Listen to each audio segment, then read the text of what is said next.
Se lanza Genial, porque quiere decir la... que, entiendo que entonces los demás ya fueron vacunados. No sé, largué la grabación, gente. Bien. Listo. Así que a partir de ahora, listo, ya estamos en el aire. Perfecto.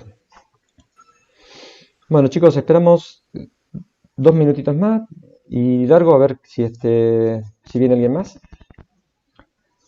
Les aviso a todos y a vos también, Fabricio, en algún momento me va a llamar Paola del departamento para el sorteo de temas del concurso del cargo de Ezequiel, que se hace ahora. Sí. Entonces, cuando eso suceda, yo me aparto, como esta es la máquina que está grabando, corto un segundito la grabación, ustedes se quedan con los chicos y yo después me vuelvo a conectar. Bueno. Federico, ¿cómo andás? Buenos días. ¿Cómo andás, che? Ya.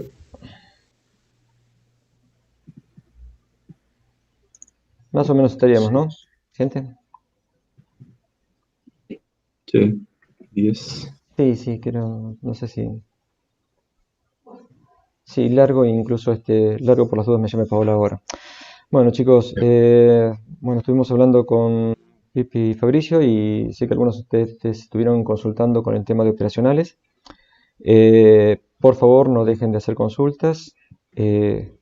Si tienen algún problema con eso, bueno, volvemos. Si es necesario que dé alguna clase adicional, si bien los horarios que tenemos son medios complicados, tratamos de meter alguna clase adicional cuando ustedes la necesiten. Solamente pónganse de acuerdo entre ustedes y, bueno, pídanos o nos ponemos de acuerdo. Pero no pueden o no vayan a dejar pasar esta oportunidad de reforzar todos los conocimientos de la guía 3. Esa guía 3 tiene que quedar muy bien aprendida, muy bien aprendida. O sea, es un comentario. No porque la guía 3 sea más importante, son todos importantes, pero la guía 3 es como que es en lo que se basa todo lo que viene. Chocolate por la noticia, pero bueno, es así, chicos, es una guía importante. Bueno, ahora vamos a comenzar a hablar de la guía 4. La guía 4 se basa en elementos con memoria. Es bastante ampuloso decir que un elemento con memoria, porque uno generalmente cuando piensa en memorias piensa en discos rígidos o en USB o en memoria RAM, pero bueno, estos elementos tienen memoria y la memoria es que pueden recordar el estado anterior a un determinado instante. Entonces, la forma de trabajar estos elementos es diferente a la forma en que tenemos que trabajar, por ejemplo, con la resistencia o con la resistencia básicamente, o que hemos venido trabajando. Pero digámoslo de esta manera, una resistencia, ustedes le aplican una tensión e inmediatamente la resistencia hace circular una corriente. Cambian la tensión, cambia la corriente. Así de simple. Estos elementos, como tienen memoria, ustedes le aplican una tensión y hay que ver qué hacen esos elementos. No necesariamente... A ver, espérenme un segundito, chicos. No, está bien. Ufa.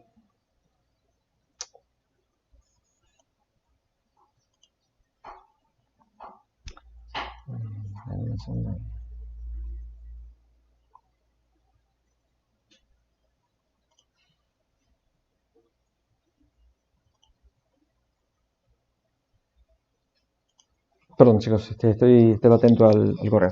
Bueno, a diferencia de la resistencia, los elementos que hemos visto, tanto los condensadores como las bobinas, se caracterizan por ser elementos que almacenan energía y en consecuencia decimos que tienen memoria. O sea, la memoria del elemento es la energía que pudo haber almacenado en algún estado previo al que estamos considerando en este momento. O sea, para atrás. Bien, a diferencia de la resistencia, en donde la relación entre la tensión y la corriente puede ser analizada simplemente mediante una ecuación algebraica, en el caso de los condensadores e inductancias deben usarse ecuaciones íntegro diferenciales. Bien, y acá tenemos, chicos, la diferencia. Primero atacamos con el caso del condensador, que es el caso más común, el caso más fácil, que por ejemplo en una resistencia, la tensión sobre una resistencia es directamente igual a I por R. La corriente en un condensador, o la tensión en un condensador, perdón, la tensión en un condensador, ya ahora pasa a ser 1 sobre C por la integral de la corriente en función del tiempo. O sea, ya no es una constante como puede ser... Perdón, chicos. ¿No? Ya no es, ¿cómo decirles? Que es algo tan simple como B igual a I por R, sino que ya interviene, fíjense, una integral. Esa integral, fíjense dónde está, dónde comienza en menos infinito. Perdón, que tengo que tener esto. ¿No? ¿Querés que escriba No, a no. Paola que me avise a mí cualquier cosa? No, está bien, está bien, está bien. No, lo que pasa es que justamente como estoy atento a cosas y No, uno recibe está muchos bien. mensajes diarios, esperemos que me quede ahí. Sigamos. Bien, entonces, la tensión ahora pasa a ser una función de la corriente en este determinado tiempo. Fíjense, chicos, que la integral termina en t, o sea, ahora. Pero viene desde antes, viene teniendo en cuenta lo que pasó con la historia del condensador, o sea, tiene en cuenta la historia del condensador. Ya entonces la tensión no pasa a ser función de la corriente instantánea, sino también de la propia historia del condensador. Bueno, yéndonos ahora a lo que sería, por ejemplo, la corriente en una resistencia, que sería B sobre R, en un condensador es un poquito diferente, es C por la variación de esa tensión en función del tiempo, ya no es una cuestión lineal. Y entonces, acá hay otra cuestión también que nosotros podemos volver a poner con respecto a la historia, que podemos considerar que la tensión en un condensador, que es la última ecuación, perdón, lo dije un poquito cambiado el orden, es la integración o la cantidad de corriente que va a ganar el condensador en una determinada cantidad de tiempo, más su historia, más B sub 0, la tensión que tenía ese condensador ya guardada. A ver, para ponerlo de alguna manera, chicos, ¿cómo decirles? El condensador es una pequeña almacenador de cargas, almacena cargas, de alguna forma, perdonen que esté usando este lenguaje tan coloquial, pero bueno, trato de ponerlo de esa manera. Y el valor de tensión que tenga un determinado condensador cuando ustedes lo tancan con una determinada corriente, no solamente depende de esa corriente, y no es algo tan simple como decir I por R en el caso de las resistencias, sino que este condensador va sumando la corriente, o sea, va haciendo una acumulación de esa... Estoy buscando las palabras para no mandar un concepto erróneo, porque es muy fácil acá meter la pata. O sea, el tipo va como integrando esa corriente y además tiene en cuenta también su propia historia, la tensión inicial. Lo del condensador va integrando la corriente, chicos, es literal. El símbolo integral ahí es literal, es espectacular, porque creo que ya lo mencioné, pero existe un convertidor digital, perdón, analógico a digital, un dispositivo que convierte una señal analógica dentro de una señal digital. Yo creo que ya hablé un poquito de señales digitales en algún momento. Y después, ahí estamos. Y esa conversión básicamente se hace por una integración. O sea, ustedes cuando se ponen a analizar cómo funciona el conversor analógico a digital, se llama de doble rampa, lo van a ver más en digitales, pero bueno, se los comento en este momento, se encuentran con que para poder hacer una conversión de un numerito de una señal que es totalmente analógica, o sea, y convertirla en un valor digital que sea cuantificado, muestreado, bueno, todo eso, tienen que ahí aparece dentro de toda esa matemática una integral. Aparece una integral.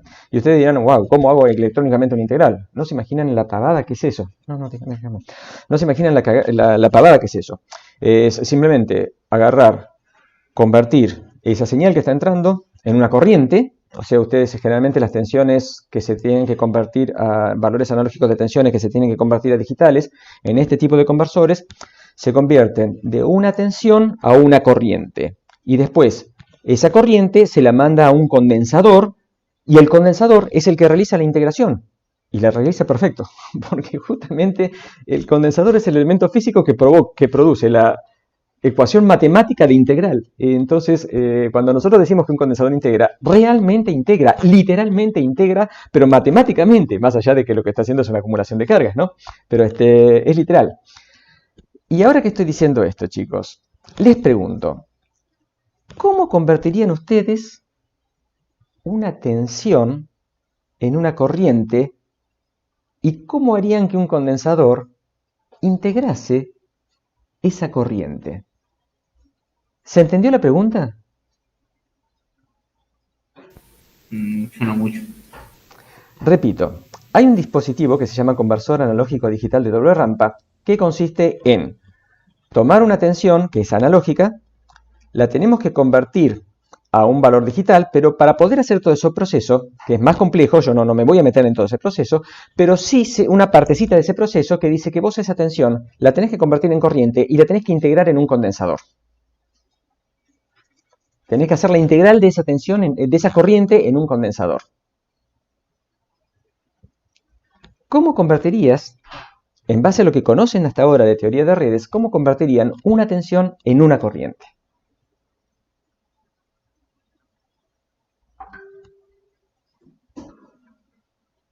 A ver, chicos. Con un generador controlado por tensión. ¿Cuál me pondrías? Bien, Una Nicolás. tensión corriente. ¿Cuál podría ser? Tensión corriente es... ¿Para qué pienso? Bien, bien, bien, bien.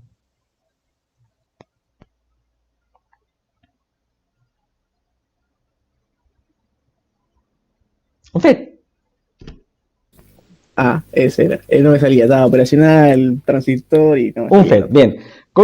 Ustedes ponen una determinada tensión y en el drain o en el source del FET tienen una corriente que es proporcional a esa tensión. Bien, pero te propongo otro. Fíjate esto. Supongamos que yo tengo acá una determinada forma de onda de tensión. Acá pongo un generador de tensión que puede tener cualquier forma de onda. No me importa. Bien. Acá lo conecto esto a la base de un transistor. ¿Está bien? Y acá tengo el colector del transistor. Si yo hago el circuito equivalente de esto, tengo acá el generador con cualquier forma de onda, resistencia de base, emisor, y acá tengo colector, el generador de corriente colector. Como yo supongo esta polaridad positivo o negativo, supongo una corriente que circula en esta dirección y de base, y voy a suponer acá una corriente colector que circula en esta dirección también beta y de base.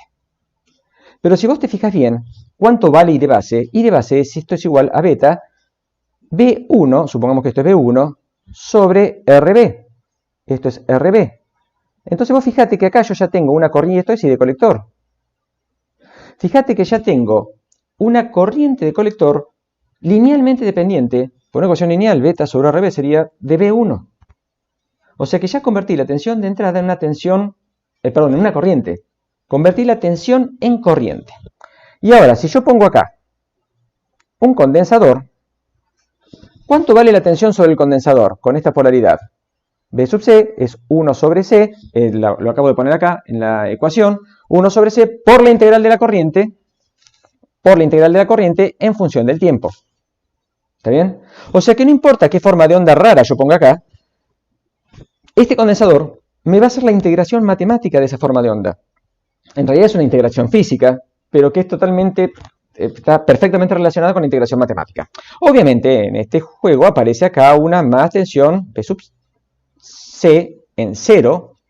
En 0 más se dice, qué sé yo, que es la tensión inicial que tenía el condensador en el instante 0 más. O sea, en 0, vamos a poner 0 solamente para no complicarlos, la tensión inicial del condensador, y esta integral entonces va a ser entre 0 y un determinado hipotético tiempo t que yo dejé de hacer esa integral. Pero lo interesante, chicos, es que, de acá en más viene toda la parte digital del circuito, que no es simple, es muy, muy lindo, muy interesante, pero ustedes acá de esta manera logran obtener una tensión que es proporcional a la integral de la tensión que ustedes tienen en la entrada. Pongámoslo de alguna manera, si esa tensión que ustedes tienen en la entrada de 1 fuese una función matemática que ustedes quisieran integrar, hacen este circuito y midiendo la tensión sobre ese condensador podrían obtener la integral de esa función matemática. Interesante, ¿no, chicos? Así de simple. Así de simple. Entonces, volviendo al tema que estamos viendo acá, fíjense que lo que yo digo, y que no deja de ser maravilloso, es que estas cuestiones, o sea, con un simple elemento que llamamos condensador, nosotros podemos hacer una integral matemática, no es menor, porque de hecho existieron antes de las computadoras digitales existieron lo que se llamaban computadoras analógicas. Si alguna vez ustedes pueden, busquen computadoras analógicas, chicos, y van a ver que se usaban... Permiso.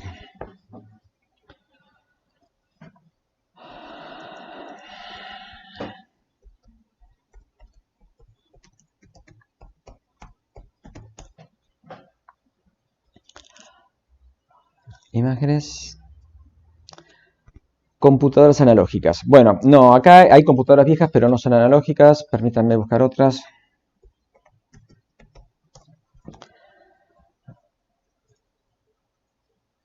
computadoras analógicas, bueno, acá están las fotos de las primeras computadoras analógicas, chicos. Básicamente las computadoras analógicas no eran circuitos digitales como los que ustedes están acostumbrados, sino eran conjuntos de amplificadores operacionales o algo parecido a un operacional, hechos con válvulas en ese momento, y condensadores. Y con eso, chicos, lograban, por ejemplo, apuntar los cañones de los acorazados de la Segunda Guerra Mundial. Eran, o sea, pongámoslo de esta manera, para poder apuntar ustedes un sistema, yo creo que lo mencioné en algún momento, lo repito, para ustedes poder apuntar un sistema de segundo orden, o sea, un acorazado, el cañón del acorazado se considera un sistema de segundo orden, guía 6, que tiene masa, obviamente inercia, rozamiento y, ¿cómo sería? Inercia, rozamiento y, ahí se me fue, y, perdón, se me está yendo uno de los componentes. Bueno, y elasticidad, pongamos de alguna manera. Generalmente cuando ustedes tienen que mover algo así, eso tiende a oscilar. Tienen que aplicarle un escalón de posición, tiende a oscilar. Entonces, para evitar esa oscilación, para que cuando el cañón ustedes lo querían mover fuera y quedase en una determinada posición, esa oscilación era cancelada por un sistema analógico, una computadora analógico, que aplicaba a los motores la fuerza necesaria como para poder producir y que quede quieto. O sea, es poco complicado, lo voy a repetir y ya me voy a acordar bien cómo era en la guía 6, pero se usaban este tipo de computadoras analógicas. Y básicamente estas computadoras analógicas eran amplificadores operacionales y condensadores, nada más. Lamentablemente esto no se puede dar, o sea, no sé si lo están dando todavía en sistemas de control, pero parte de la historia de la tecnología era hermosa.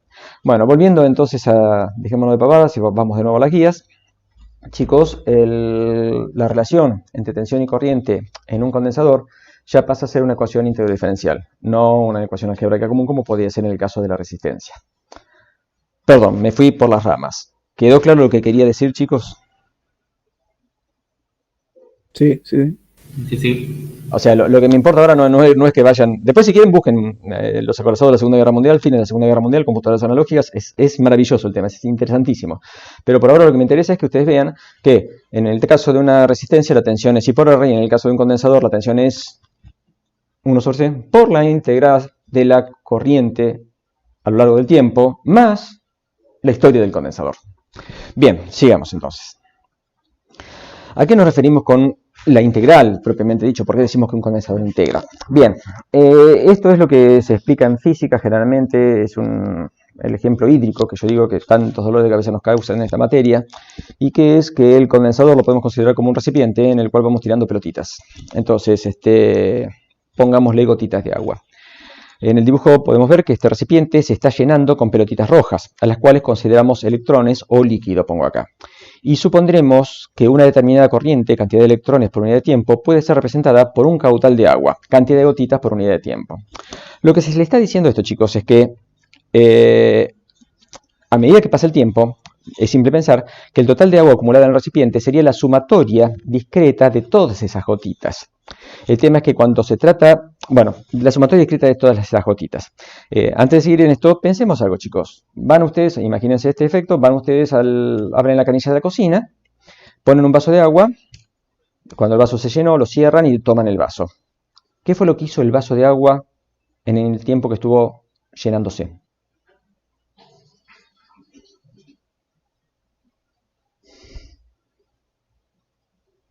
¿Qué pregunta?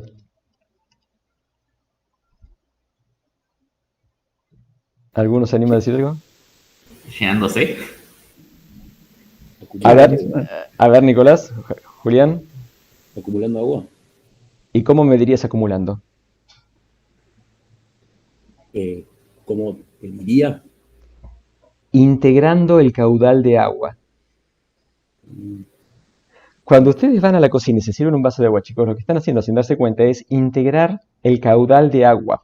Si el caudal de agua de la canilla nosotros lo pudiésemos considerar una corriente, nosotros estaríamos integrando ese caudal de agua y produciendo una diferencia de potencial en la altura del líquido dentro del vaso. ¿Lo pensaron de esa manera? No. ¿Pero se dan cuenta? ¿Lo pueden asociar ahora? Bien, chicos, van en el camino de ser ingenieros, o sea, de ser socialmente inaceptables. Bueno, eso es lo que nos pasa a los ingenieros, porque te imaginas que si yo en una reunión de amigos digo que voy a integrar el caudal de agua en un vaso para dárselo a alguien, o cuando estoy sirviéndole un poco de bebida a alguien le digo eso, te imaginas salen corriendo de casa. O sea que traten de ocultar el conocimiento cuando estén en reuniones de amigos. Más que todo si no son ingenieros. Si son ingenieros no hay problema, pero si no son ingenieros, guarda. Porque después los van a comenzar a mirar raros. Bueno, entonces, el tema es que este ejemplo es muy lindo, chicos. Es bárbaro porque ustedes ven que ponen agua, el nivel del líquido sube. Ese nivel es... si ustedes recuerdan lo que es energía potencial, sabrán que la energía potencial está relacionada con la altura, chicos. O sea que a medida que el nivel del líquido dentro de ese vaso va subiendo, tenemos mayor energía potencial dentro del vaso. Y nosotros esa energía potencial, suponiendo que el vasito tuviese abajo una llavecita, un agujerito, si la dejamos salir, liberaríamos esa energía potencial y la convertiríamos nuevamente en energía cinética, caudal de agua. Pero lo interesante de ese ejemplo, que es muy válido, pero es tremendamente cercano y tremendamente lejano a lo que sucede con los condensadores. Porque en los condensadores también pasa exactamente lo mismo. Comienzan a entrar electrones y se va llenando y va apareciendo una diferencia de potencial en el condensador. Pero hay una diferencia. Por cada electrón que entra en un lado del condensador y queda quieto ahí, que no puede pasar del otro lado porque hay algo que se llama dieléctrico, no existe un camino, no existe un camino de un conductor por donde puedan pasar esas cargas, sale del otro lado un electrón. Y vos me decís, pero ¿por qué sale del otro lado un electrón si el electrón no pudo pasar? Por repulsión electrostática, chicos, por repulsión electrostática. Llega un electrón, su campito empuja un electrón. Es así de simple. Entonces, ¿qué pasó? En la parte de abajo de la placa queda un hueco porque hay un electrón que se fue, y arriba queda el electrón. Entonces, entre ese hueco y ese electrón se genera un campo eléctrico, y esa es la diferencia de potencial que aparece sobre un condensador. ¿Se entiende? Nosotros que estamos acostumbrados en esta materia por ahí a trabajar no con electrones, sino con cargas positivas, podemos decir que llega una carga positiva y libera una carga positiva por el otro lado.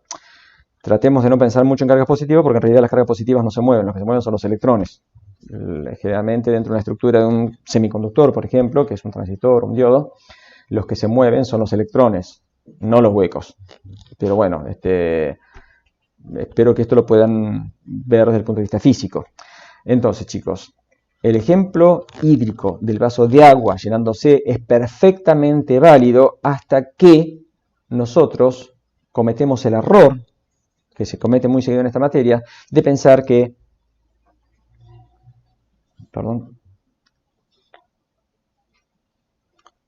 si acá tenemos un condensador y acá tenemos una corriente, que la corriente llega acá al condensador y que por acá la corriente es cero. Ojo, ese error es común, pero no es así. Entra corriente, sale corriente. Y si entra corriente continua, sale corriente continua. Ojo. Si entra corriente continua, sale corriente continua. Entonces ustedes me van a decir, no, profe, estás equivocado, porque en física a mí me dijeron que el condensador no conduce continua. No. El condensador conduce continua.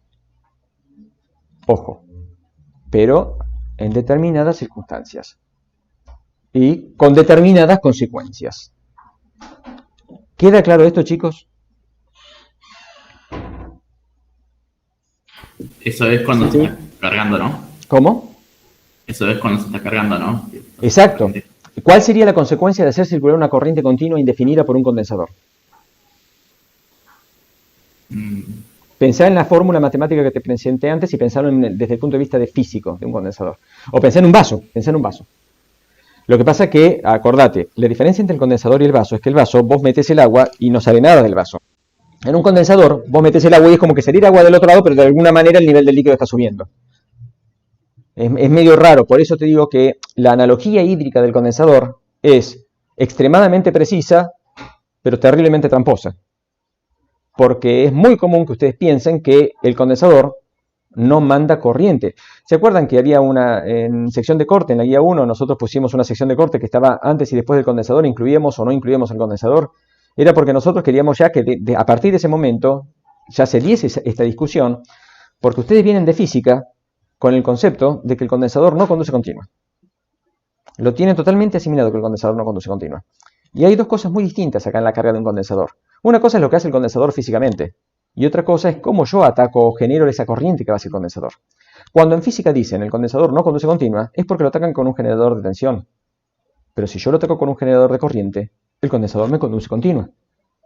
Entonces, este concepto quiero que quede muy claro, es fundamental para la materia, porque produce una serie de errores conceptuales que después ustedes los traducen en errores procedimentales en la resolución de ejercicios. A ver, repito, si ustedes tienen esto, chicos, el condensador, acá tiene una fuente de tensión, una resistencia, una llave, y esto, ustedes cierran la llave, y acá hay una circulación de corriente hasta que la tensión del condensador iguala a la tensión de fuente. Punto. Ahí el condensador dejó de conducir, el condensador se cargó, y ustedes dicen, listo, no conduce más el condensador. ¿Y por qué no conduce más? Porque es continua. Bien. Bien. Bien. Pero si yo hago esto, pongo un generador de corriente y un condensador, y yo digo, ese condensador se va a seguir cargando por los siglos de los siglos. Si esta corriente es constante, pongámosle un escalón, y consideremos que el condensador, B sub C en 0, es igual a 0. ¿Cómo es la forma de tensión de este condensador? A ver, chicos, si alguno me la puede decir ya. No, todavía no lo expliqué yo, pero a ver si recuerdan del año pasado. Una rampa, Una rampa, perfecto. ¿Y dónde termina esa rampa? en infinito. Tenía miedo de que contestases cuando el condensador se cargó. Porque es muy común, y si alguno de ustedes lo pensó, guárdeselo. Es muy común que ustedes digan, se va llenando hasta que se carga. ¿Y cuándo se carga? Nunca, chicos, nunca. Lo que es finito en el condensador es la capacidad. Pero lo que es infinito es la tensión a la cual se puede cargar. Si yo ataco con un generador de corriente constante, y el generador de corriente constante puede bancarse una tensión infinita y el condensador puede bancarse una tensión infinita, se va a seguir cargando indefinidamente, en forma de rampa. Entonces, ustedes me pueden decir, pero entonces está conduciendo continua. Es lo que dije, el condensador conduce continua. Conduce continua, conduce alterna, conduce todo. Depende de cómo lo ataque. O sea que, y ahí viene a veces, por eso yo digo, es medio complicado cuando uno dice una cosa, porque una cosa es lo que uno quiere decir, otra cosa es lo que los otros interpretan. Existe una cantidad enorme de posibilidades ahí en el medio. Entonces, cuando los profesores decimos, el condensador llegó a cargarse, ustedes extrapolan eso a siempre. O sea, en continuo el condensador llegó a un determinado nivel de tensión y ya no se carga más. Pero porque lo estoy atacando con un generador de tensión. ¿Por qué? Porque los físicos tienen baterías que las pueden comprar fácilmente, pero no tienen generador de corriente. Entonces y tampoco pueden trabajar con tensiones infinitas porque va a haber algún alumno electrocutado. Entonces, guarda con eso, chicos. El condensador permite la circulación de corriente a través de él. Lo que queda almacenada es, en el campo eléctrico, una diferencia de potencial. Una energía, obviamente, porque queda una gran cantidad de electrones de un lado y una gran cantidad de huecos del otro lado. O sea, electrones expulsados. En eso se basó la circulación de corriente a través del condensador. Los electrones que están quedando del lado de arriba no son los mismos que salen de abajo, son otros, son diferentes. Pero bueno, si yo voy a contar cantidad de electrones por unidad de tiempo, que eso es corriente, la cantidad de corriente que entra es igual a la cantidad de corriente que sale. ¿Quedó claro, chicos, esto? Lautaro, Juan. Sí. Sí, profe. Bien. Nos ha pasado, chicos, nos va a seguir pasando siempre que este tema, yo se los explico, se los cuento, pero cuando lo tienen que resolver un ejercicio, patinan. O sea que por favor traten de pensar en eso, traten de pensar en el vaso, traten de pensar en esto que dije, de que el condensador se sigue cargando, que se puede cargar un condensador con continua. Esto que yo les digo de que el condensador permite la circulación de continua, es un poquito como esto, cuando yo les decía este caso, ¿se acuerdan? Que yo les digo, en general yo dibujo esto, y de base, en general, para explicarlo. Pero este año yo dije, o hice mucho hincapié, ahora con ustedes he hecho mucho hincapié en que este generador apunta hacia adentro cuando la corriente de base entra. Pero si la corriente de base sale, el generador de corriente se me da vuelta. ¿Está bien? Bueno, lo mismo pasa con el condensador. ¿Habrán visto ese chiste que dice que el condensador conduce la alterna de esta manera? Bueno, que la alterna pasa por el condensador así, es un chiste de técnicos, un chiste malo de la escuela técnica. Sí, el condensador conduce alterna, chicos, ya lo sabemos, y presenta una determinada reactancia, ya lo sabemos, la vimos. A ver, ¿alguien se acuerda cuál era la reactancia capacitiva?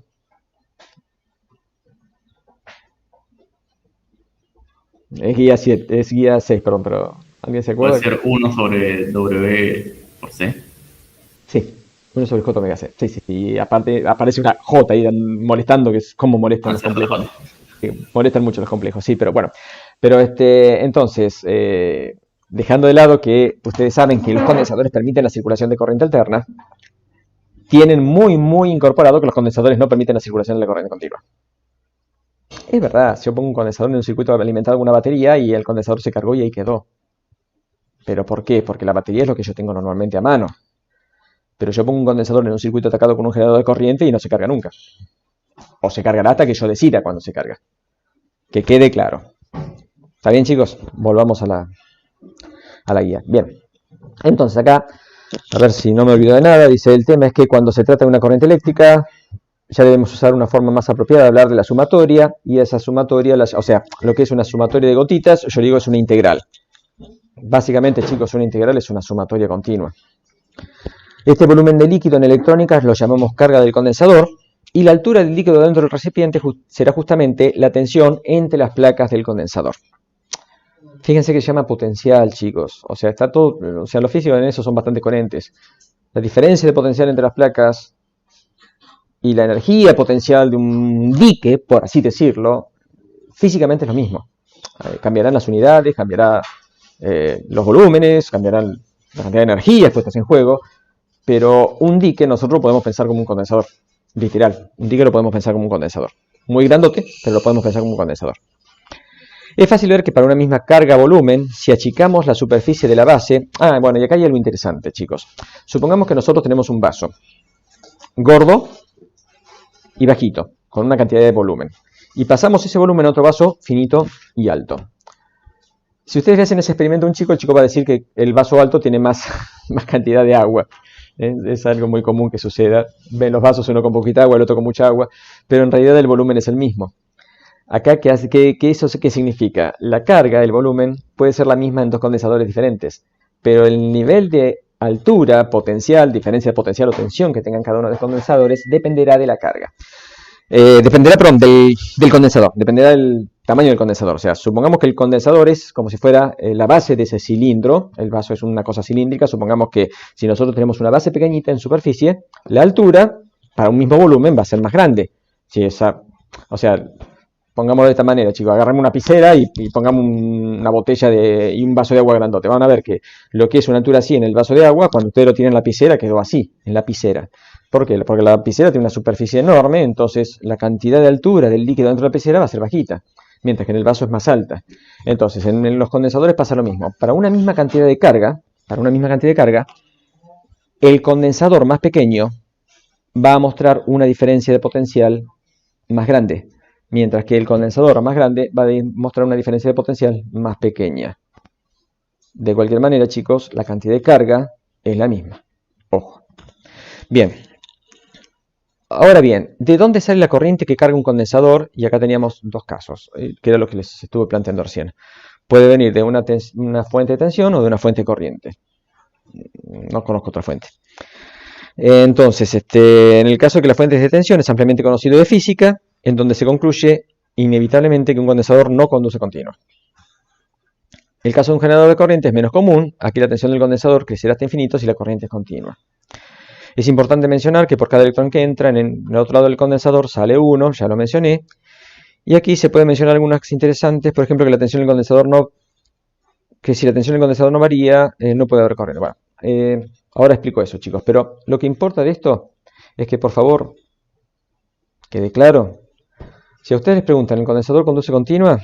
Ustedes dicen, sí. Entonces el profesor de física le va a decir, no, estás equivocado. Entonces ustedes le van a decir, no.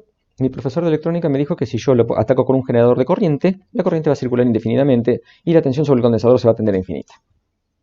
Entonces Gustavo Arenas te va a preguntar, ¿y quién te lo dijo? Esteban de Cine. Está bien. Arenas fue alumno mío, así que me tiene que hacer caso. ¿Quedó claro, chicos? Sí, profe.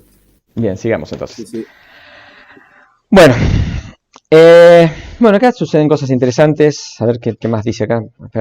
Bueno, sí, lo que se dice acá es que, obviamente, ahora que nosotros estamos haciendo estas analogías hídrico-electrónicas, por así decirles, que la corriente es un caudal, que la tensión es un nivel de agua y que el condensador es un vaso, podemos sacar algunas conclusiones. O sea, si bien yo le dije que hay algún tipo de problema con... Perdón, ese es mi perro. Y yo les dije que hay algún tipo de problema con esa analogía, o sea, no es que no sirve, es extraordinariamente útil. O sea, tenemos que tratarla con cuidado, pero es muy útil. No deja de ser una analogía. Entonces, si ustedes tienen que el nivel de líquido en una pileta de natación se mantiene constante, por ejemplo, ¿qué podrían llegar a decirme? ¿Que se está agregando agua o quitando agua? Y no, porque si el nivel de líquido se mantiene constante, no hay caudal. No digamos una pileta, que por ahí es más difícil verlo porque varía muy lentamente, digamos en un vaso. Si el nivel del vaso está quietito, no le estoy sacando ni le estoy agregando agua. ¿Está bien, chicos? ¿Y eso con qué se relaciona? Y se relaciona con esta ecuación que vimos acá al principio. Que la corriente es igual a la variación, es la capacidad por la variación de la tensión en función del tiempo. ¿Se dan cuenta? Pongámosle el caso de que la capacidad sea enorme y la variación de corriente sea muy pequeña, la corriente es pequeña. ¿O no? A ver, vamos al caso de una pileta, chicos. Supongamos que nosotros físicamente estamos viendo que hay una variación de altura de la pileta importante, tanto que la puedo ver. Yo estoy mirando la pileta y veo que se está bajando la pileta. ¿Cómo piensan que es el caudal de agua que está saliendo de la pileta? Teniendo en cuenta que la pileta es una capacidad enorme y que tiene una carga enorme. ¿Cómo será la corriente o el caudal que sale? Y grande. Grande. Entonces, fíjense que ahí existe una relación directa entre la corriente y la variación del potencial. Si la variación de potencial es grande, la corriente es grande. Si la variación de potencial es pequeña, la corriente es pequeña. Si la variación de potencial es nula, la corriente es nula. ¿Está bien, chicos? Sí, sí. ¿Listo? ¿Quedó claro para todos? Sí, sí. Bien. Sí, sí. A ver. Bien. A ver, ¿qué quise poner acá?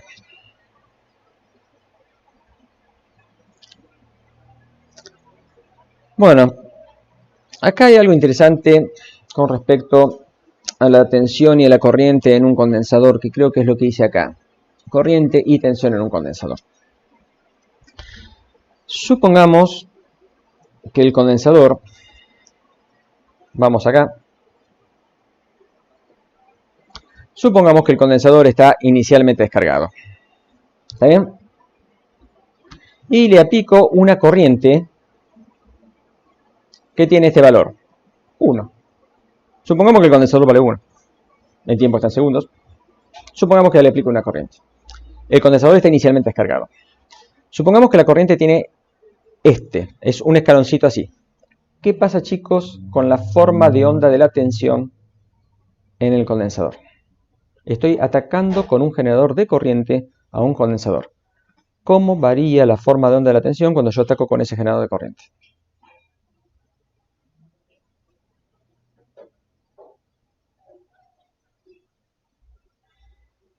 Es una rampa. Una rampa. Supongamos que esta es la forma de onda de la rampa. Bien. Ahora, yo bajo la amplitud del escalón. ¿Cómo es la forma de onda de carga de tensión o cómo es la forma de onda de tensión sobre el condensador?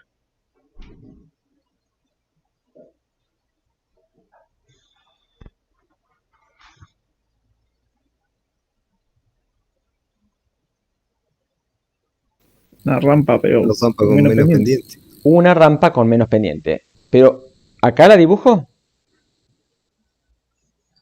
Y no a la continua a la anterior, ¿Por qué? porque el condensador recuerda su estado anterior. Perfecto. Perfecto.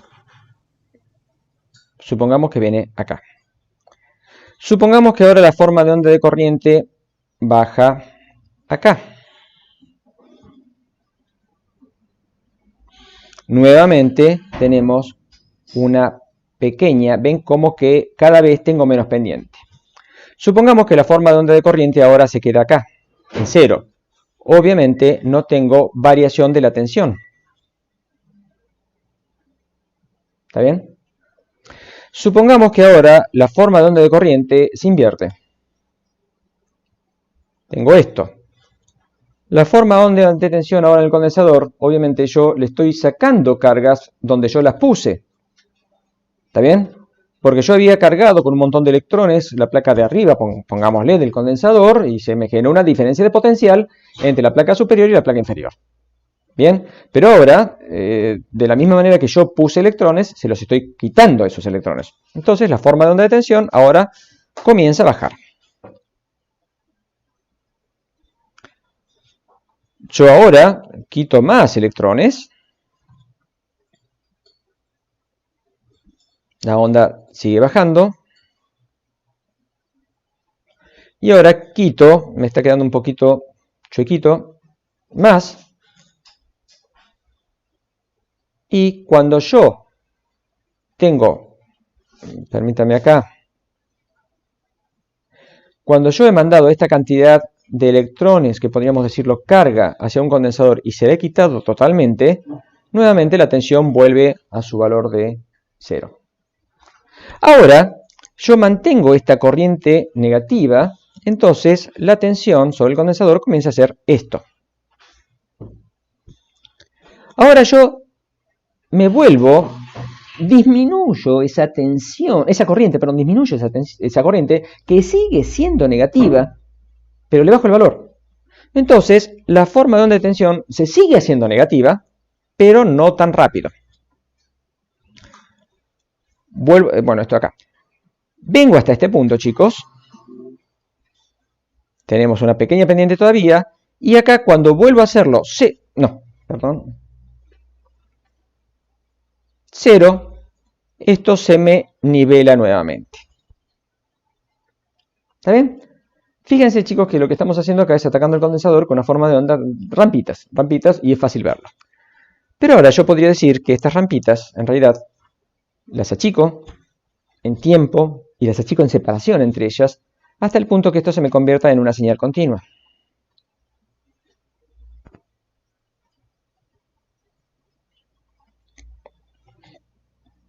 Y fíjense la forma de onda de tensión que me queda.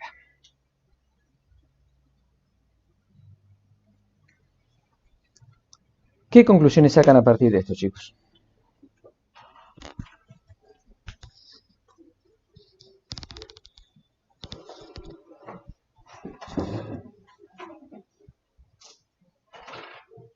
Tiene forma senoidal, lo único que veo, pero... Es una forma de onda senoidal, sí, obviamente, pero fíjate que no, o sea, no es porque yo ataqué con una forma de onda de escalones, de corriente, de escalones, o sea, lo azul, chicos, es corriente, el otro color es tensión. Yo ataqué con una forma de onda de corriente, que sí, obviamente, tiene una forma de onda senoidal, pero no es necesario que sea senoidal, basta con que sea una forma de onda de esos escaloncitos, yo puedo obtener una forma de onda de tensión más o menos parecida. Lo importante acá, chicos, es que ustedes se den cuenta, es que si yo ataco con una forma de onda de corriente senoidal, obtengo una forma de onda de tensión sobre el condensador que parecería estar atrasada o adelantada con respecto a la tensión. Con respecto a la corriente, chicos. Con respecto a la corriente. Atrasada. Atrasada. ¿Por qué? Porque si yo la veo acá a la derecha, la forma de onda de tensión, ¿por qué digo que está atrasada si está a la derecha? Está para los tiempos positivos. Es tramposo, la visualización de eso es tramposo. A mí como estudiante me costaba mucho verla, chicos. Pero miren acá, chicos. Yo ya tengo máxima corriente y no tengo tensión. ¿Está bien? Tuvo que pasar un tiempo, medio ciclo, perdón, un cuarto de ciclo, para que la tensión lograse alcanzar su valor máximo. Para esto la corriente llega por el mínimo. Entonces, cuando la tensión se da cuenta que la corriente va por el mínimo, la quiere alcanzar. Y la tensión siempre va atrasada con respecto a la corriente. ¿Cuántos grados, chicos? 90 grados. Queda claro entonces que la tensión en un condensador atrasa la corriente 90 grados y que no tiene nada que ver con la frecuencia de la forma de onda, o sea, digámoslo de esta manera, en una señal senoidal es fácil medir ese retraso en grados. Si la señal no fuese senoidal, fuese otra forma de onda de señal, y bueno, la tensión siempre va atrás, porque la tensión es producto de una sumatoria.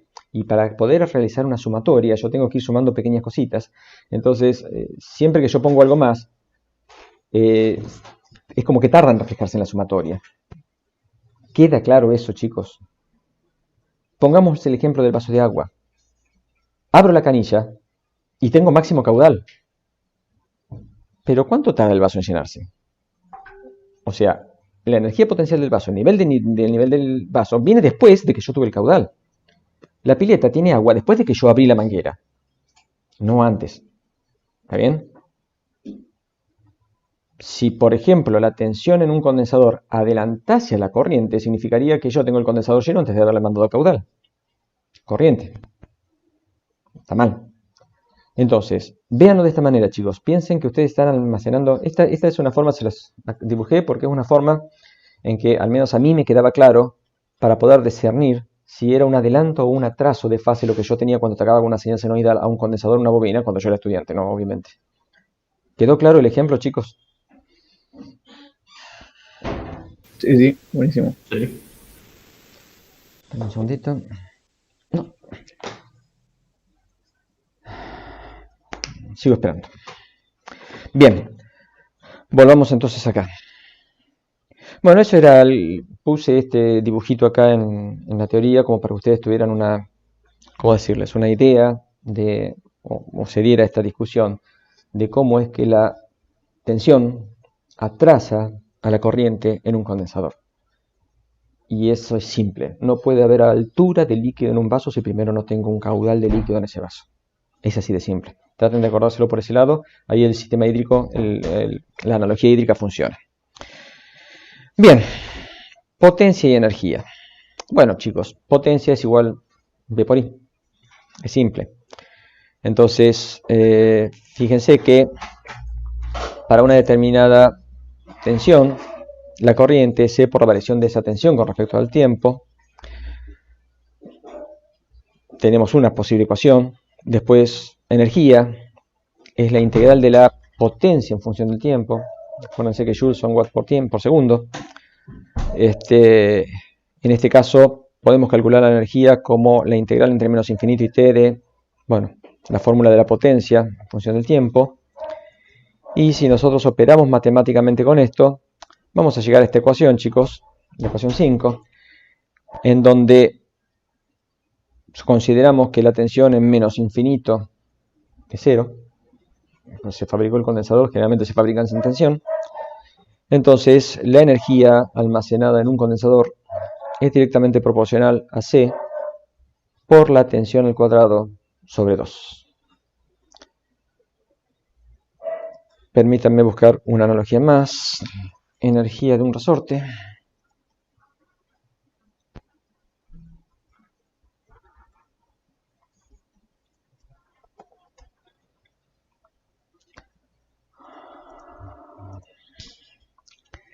A ver si tenemos... Fíjense esto, chicos. ¿Ven la fórmula de energía potencial en un resorte? Fíjense Sí, sí, se ve. la fórmula de energía potencial en un condensador. Es la misma física, chicos. Es la misma física. Por eso es que nosotros hablamos de energía potencial en un resorte, energía potencial en un condensador, energía potencial en un dique, energía potencial en algo que está sometido a la fuerza de la gravedad. Siempre es energía potencial. Son distintas manifestaciones de una misma energía, chicos.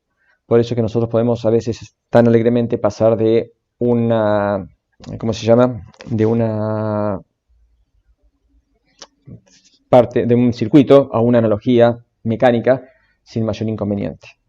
¿Se entendió esto, chicos? Entonces, la energía de un condensador, entonces, parte de hacer un cálculo de potencia muy simple que consiste en considerar V por I, ni más ni menos, V por I, y nosotros operamos matemáticamente con eso hasta llegar a que la energía almacenada en un condensador es E por V cuadrado sobre 2. Hay un ejercicio en la guía que les pide que calculen justamente estas energías. Bien, preguntas con respecto a esto. Bueno, no me voy a meter con física, pero esto ustedes ya lo recuerdan. Fíjense que acá es un medio de C por X cuadrado. X, fíjense que X acá tiene el mismo significado que la tensión, o sea, cuando ustedes tienen un resorte comprimido o estirado, es lo mismo que tener un vaso de agua con una determinada cantidad de agua. Ese agua tiene una energía potencial almacenada. Cuando ustedes liberan esa caudal de agua a través de, o sea, en un vaso es medio difícil pensarlo, pero piénsenlo en un dique, chicos. Cuando ustedes liberan el nivel de agua, esa gran cantidad de energía potencial que tiene ese agua, lo hacen pasar en forma de corriente a través de una turbina, en forma de caudal a través de una turbina, ustedes convierten esa energía potencial que tiene el dique en otro tipo de energía. O sea, hay un paso de energía cinética ahí por el caudal del agua y después en una energía eléctrica. Es por eso que yo generalmente digo que hablar del término generador eléctrico es un poco tramposo. En realidad los generadores eléctricos no generan electricidad, transforman un tipo de energía en otro tipo de energía. Lo que pasa es que es más complicado hablar de un transformador de energías que de un generador. El término generador eléctrico todo el mundo lo entiende. El término transformador de energías sería más complejo. Bien, chicos, sigamos. ¿Preguntas hasta ahora, chicos? ¿Alguno me quiere hacer una pregunta? Porque, repito, o sea, algo de acá ustedes tienen que ver en algún momento.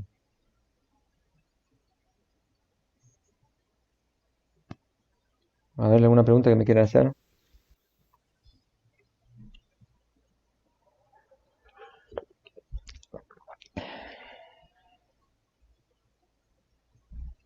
Bueno, sigo, chicos.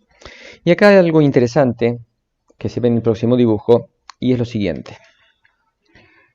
En un condensador,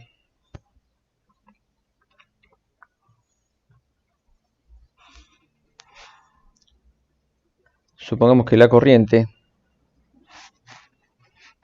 y la tensión están desfasadas. Entonces, fíjense, chicos, que acá yo tengo corriente positiva y acá tengo tensión positiva en este medio ciclo. Por lo tanto, acá el producto de por I me va a dar positivo. Pero acá ya tengo, en este sector, acá, tengo corriente negativa, tensión positiva.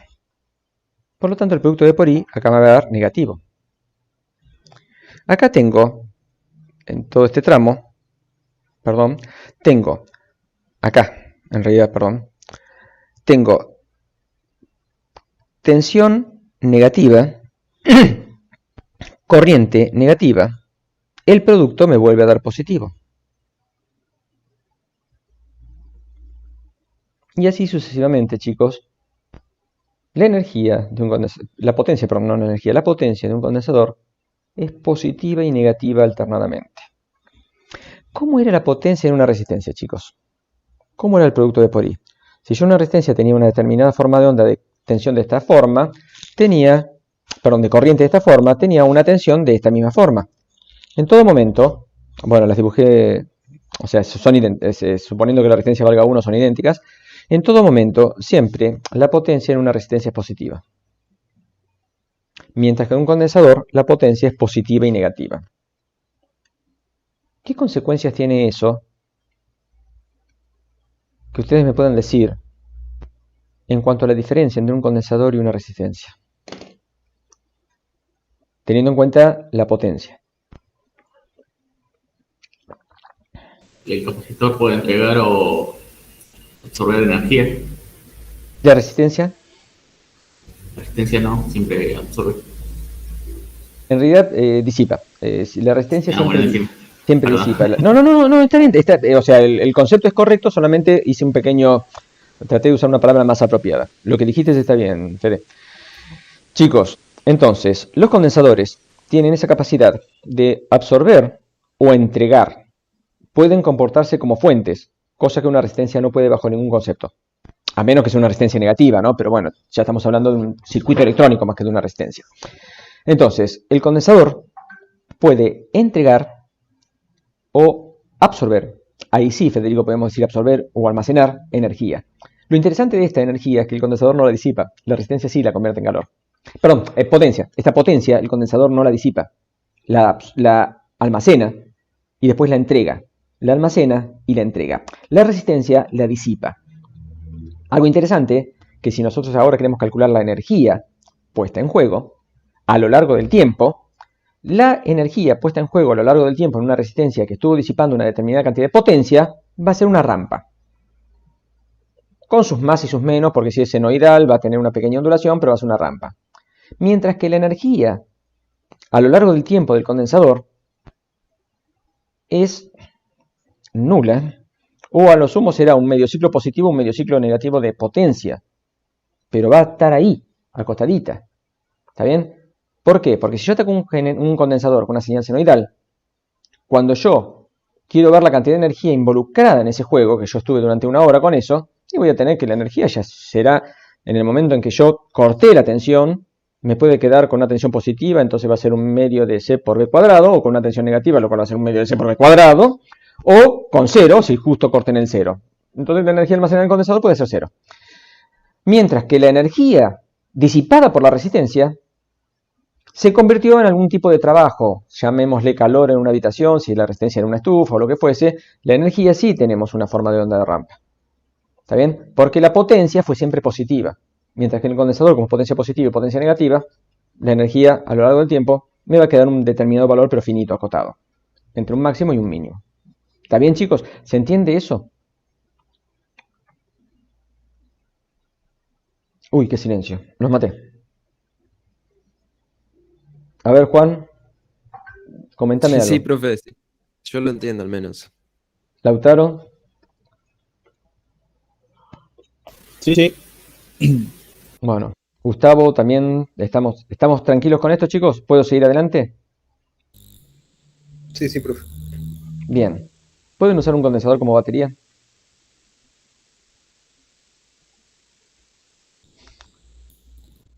¿Cómo qué, profe? Como Se batería. cortó. Ah, al menos a mí se me cortó.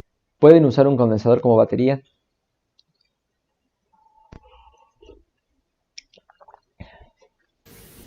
Yo pienso que si tiene mucha capacidad, tal vez, sí. ¿Y por qué no se usan como baterías, chicos? Por la capacidad, diría yo. En realidad, chicos, los condensadores, al igual que una batería, pueden almacenar energía. Obviamente, después la van a devolver, porque yo les dije que el condensador, atacado con una señal senoidal, al final del tiempo, la energía que quedó en el condensador es nula por una cuestión de que, o sea, tenemos un medio ciclo de potencia positiva, un medio ciclo de potencia negativa, pero no más que eso. Mientras que la energía que una resistencia disipa puede ser enorme, porque si la tenemos prendida mucho tiempo, manda calor al medio ambiente durante mucho tiempo y transfiere calor o puede calefaccionar una casa, pongámosle el caso. En el caso de una batería, la energía que yo le mando a una batería es aprovechada en un proceso electroquímico reversible para almacenar energía en ese proceso y puede almacenar una gran cantidad de energía la batería, que para poder descargarla o para que me la entregue, ese proceso electroquímico se revierte y me puede llegar a producir energía. Entonces, cuando yo alimento o cargo una batería, la energía que esa batería está recibiendo la está convirtiendo en otro tipo de energía. La está almacenando en otro tipo de forma de energía, que es, ya les digo, pasa a una cuestión química ahí. En el caso del condensador, la energía tendría que ser almacenada en un campo eléctrico. La forma de poder tener una energía grande sería tener un campo eléctrico grande, lo cual convertiría al condensador en una cosa peligrosa por las grandes tensiones involucradas. Pero también podríamos aumentar la cantidad de energía aumentando la capacidad del condensador. Entonces acá tendrían que aparecer supercondensadores. Y existen supercondensadores, chicos. Existen supercondensadores de 1 faradio, por ejemplo, 5 faradios. Y no son tan grandes, chicos. O sea, por ahí en física le dijeron que para conseguir un condensador de 1 faradio se necesitaba un condensador del tamaño de la Tierra. Eso si considerábamos un condensador de placas paralelas. La realidad es que hoy con un supercondensador pueden tener un condensador. Permítanme mostrar.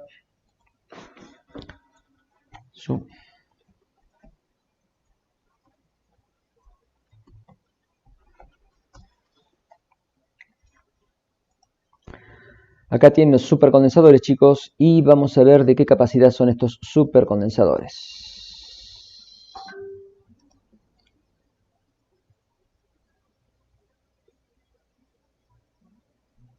Bueno, según esto son 400 faradios. Yo sabía que había de 5 faradios, pero no sabía que había de 400 faradios. A ver, 350 faradios. ¡Wow! Son bestiales. Pero fíjense que son bajas tensiones, chicos. Pero el supercondensador existe, o sea que si en algún momento en física le dijeron que para poder obtener, bueno, al menos me decían a mí eso, para poder obtener un condensador de un faradio se requería un condensador del tamaño de la Tierra, ya los tienen tranquilamente. Y esos condensadores, chicos, se usan en un tipo de elemento que es se llaman linternas de agitación. Y hay otro circuito ahí que es un ladrón de Joules, se llama literal ladrón de Joules, que logran hacer que ustedes con el movimiento de una linterna, que creo que eso lo comenté el año pasado, incluso creo habérselos mostrado el año pasado, chicos, con el movimiento de una linterna, de un electroimán pasando a través de una bobina, ustedes pueden hacer un pequeño generador eléctrico y eso lo mandan a un condensador. Y el condensador, la gran ventaja que tiene, a diferencia de las baterías, que el proceso de carga es rapidísimo, mientras que el proceso de la batería es lento.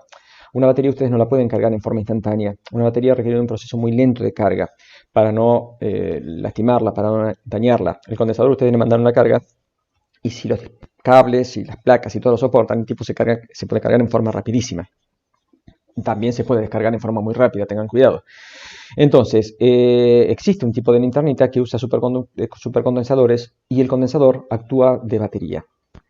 Todavía se está usando en este tipo de linternitas, pero yo leí o escuché en algún momento que se estaba evaluando usar supercondensadores para notebooks o para teléfonos. La gran ventaja de usar un supercondensador para una notebook o para un teléfono es que ustedes podrían cargar el teléfono, ping, plac, ya está, listo, ya lo cargué, en segundos lo podrían llegar a cargar.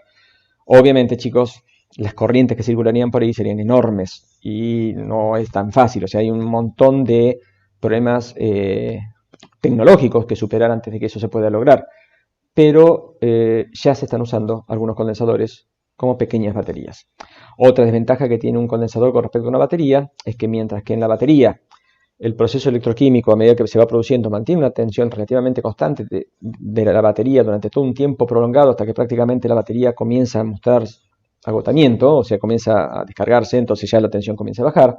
El condensador, la forma de descarga es exponencial directamente. O sea que hay que lidiar con otro problema más y es cómo convertir esa forma de descarga exponencial en algo que me permita mantener una tensión constante para poder alimentar un circuito electrónico.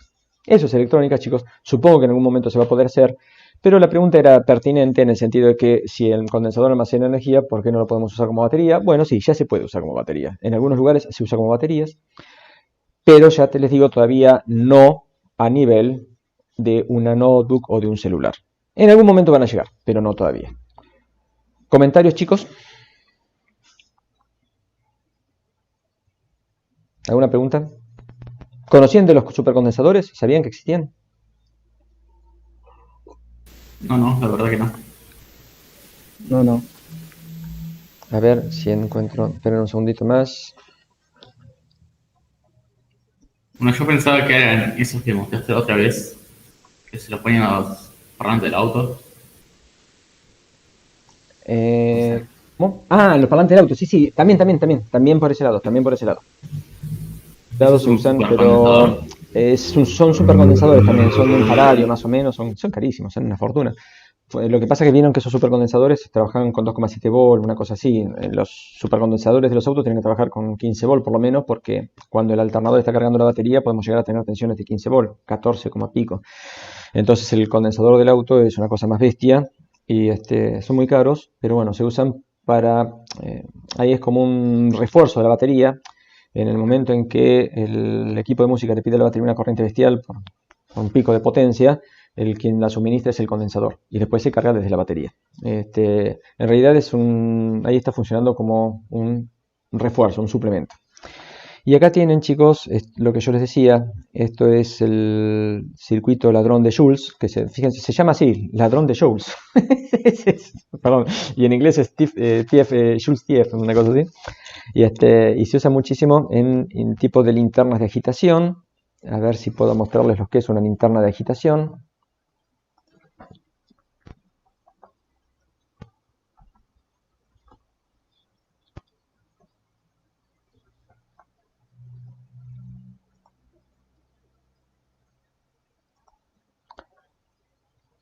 Esto se los había mencionado el año pasado. Sí, creo que sí. Bueno, ¿se acuerdan Creo. cómo funcionaba No me esto, acuerdo. chicos? No sé si todos. Básicamente acá tenemos un generador eléctrico. Ese generador eléctrico es un imán pasando a través de un inductor. Eh, la energía que eso saca es muy bajita. No tenían sentido estas linternas hasta que aparecieron los LED. Cuando los LED pueden iluminar con muy baja potencia, o sea, con muy baja potencia, muy bajo consumo, pueden dar una luz razonable. Estas linternas se comenzaron a comercializar. Y también lo usan los relojes. Hubo una época que había unos relojes que se llamaban, ¿cómo eran? Automáticos, porque tenían un péndulo adentro, una especie de péndulo que con el movimiento de la mano, ese péndulo cargaba la cuerda del reloj y el reloj funcionaba, era todo mecánico, una maravilla de la tecnología japonesa en ese momento. Yo tenía uno de ellos, cuando me lo regaló mi viejo a los 18, y y bueno, después dejaron de ser, eso mucho no funcionó porque eran proclives a la falla, obviamente era una masa grande moviéndose dentro de un reloj, y si uno dejaba el reloj quieto, dejaba de cargarse. Y después aparecieron los Kinetic, que se llamaban, eran así, pero esa masa en lugar de ser mecánica pasó a ser una de estas cositas. Cargaban algún tipo de batería dentro del reloj, desconozco en este momento qué batería usaban, pero ya pasaban a funcionar en forma eléctrica. El consumo de un reloj es nulo, entonces el poquito movimiento que ustedes sacaban de esa parte cinética o cinética se convertía fácilmente en electricidad. Estas linternas, chicos, entonces funcionan mediante el principio de agitación, o sea, ustedes hacen pasar el imán por el bobinado, eso por inducción produce una pequeña tensión, una pequeña corriente, esa potencia es enviada a un supercondensador y después el circuito ladrón de Joule es el que se encarga de mantener la iluminación del LED constante, sacándole potencia a ese condensador sin que decaiga. Acuérdense, es lo que yo les dije, el problema que tenemos acá es que la curva de descarga de un condensador es una exponencial decreciente.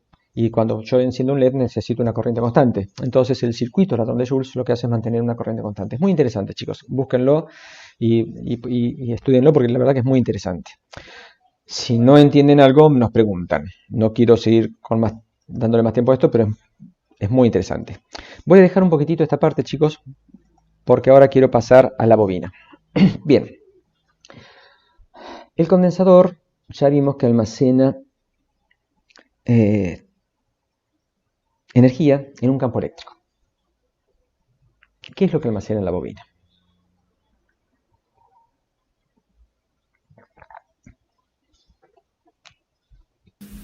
Corriente. ¿Dónde la almacena?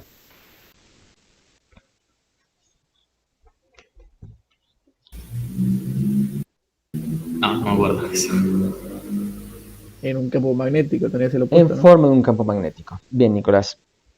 Ahora, una cosa es almacenar algo estático como es una energía potencial. ¿Cómo almaceno yo en una bobina una corriente?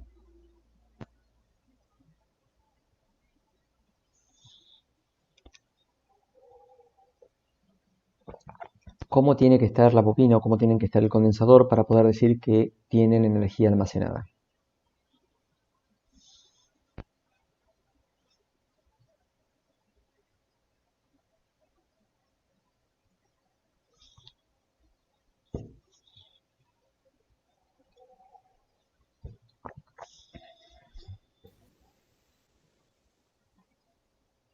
Nada, ni idea. No me acuerdo. Pensémoslo de esta manera, chicos.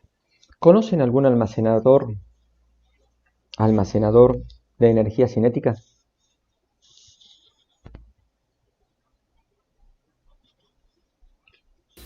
El dinamo, puede ser. No, el dínamo es un generador de continua. Bueno, mal llamado generador, o sea, es un conversor de potencia mecánica o energía mecánica en energía eléctrica, pero continua.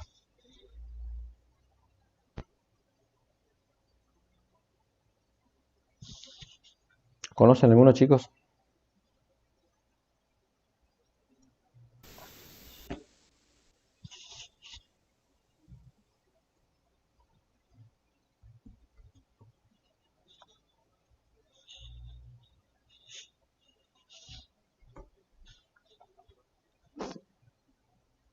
No, me equivoqué.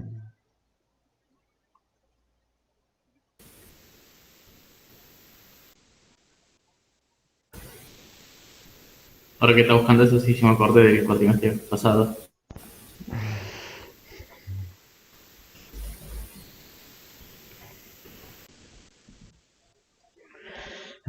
No sé si bueno, acá hay un problema porque los autitos de fricción no son de fricción. Ahora hay, debo haber escrito mal inercial. A ver, déjenme un segundito, chicos, que busco.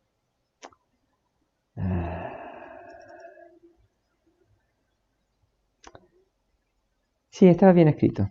Inertial toy. Bien. Acá tienen, chicos, un almacenador de energía cinética. ¿Qué es eso, chicos? Eso es la estructura o el chasis de un juguete que en mi época, cuando yo era chiquito, existían, ahora ya no existen, que se llamaban los autitos a fricción. ¿Cómo funcionaba un autito a fricción? Ustedes tenían un autito, lo pasaban por el piso y lo hacían girar las rueditas. Las rueditas al principio costaba mucho hacerlas girar porque tenían una inercia muy importante. Parecía mentira que un juguete tuviera una inercia tan grande. Le daba una vez, pero la ruedita quedaba girando. Lo volvían a pasar, lo volvían a pasar, lo volvían a pasar, lo iban cargando de energía cinética hasta que lo ponían en el piso y el autito salía arando y jugaba y salía. Eso eran mis juguetes cuando yo era chiquito. Bien, el principio físico que había detrás de eso es increíblemente válido para explicar bobinas. ¿Por qué? ¿Dónde se guardaba esa energía? ¿Dónde se almacenaba? Se almacenaba en esto que están viendo acá, que es, perdón, acá, esto es un volante inercial, chicos. O sea, estos vehículos, a diferencia de los autitos con los que jugaban ustedes, que se llamaban los pullback, el pullback es este. Este es un, no, este se ve acá, perdón, acá lo tienen, el pullback. El pullback es un vehículo que almacena energía potencial en un resorte. Acuérdense que el resorte, chicos, la forma de almacenar energía potencial en un resorte era un medio de K por X al cuadrado, ¿está bien? Bueno, en este caso es un resorte angular, o sea, es un ángulo lo que está en juego, más que una distancia, pero el principio de funcionamiento, el principio físico es exactamente el mismo. Este juguete almacena energía potencial y la libera cuando ustedes lo sueltan. O sea, cuando ustedes lo quieren inquieto, la energía potencial está guardada y cuando ustedes lo sueltan, sale andando. Eso supongo que ustedes han jugado con ese tipo de juguetes porque es lo normal hoy en día, es el pullback. Es mucho más fácil de trabajar que un, ¿cómo se llama? Que un volante, porque fíjense que el volante requería de engranajes que había que fabricar, montar y todo eso. Entonces, estos vehículos así, que se llamaban a fricción, autitos a fricción, es mucho más difícil de encontrarlos hoy en día. En realidad hoy en día son exquisiteces. Y bueno, el ejemplo que yo les había puesto era el tanquecito, que después paso el video. Pero volviendo al caso de la forma de almacenar energía, el autito pullback es la forma de almacenar energía de un condensador. Permiso un segundito. No, el autito pullback, chicos, es la forma de almacenar energía de un condensador. Queda guardada en un resorte, queda guardada en energía potencial.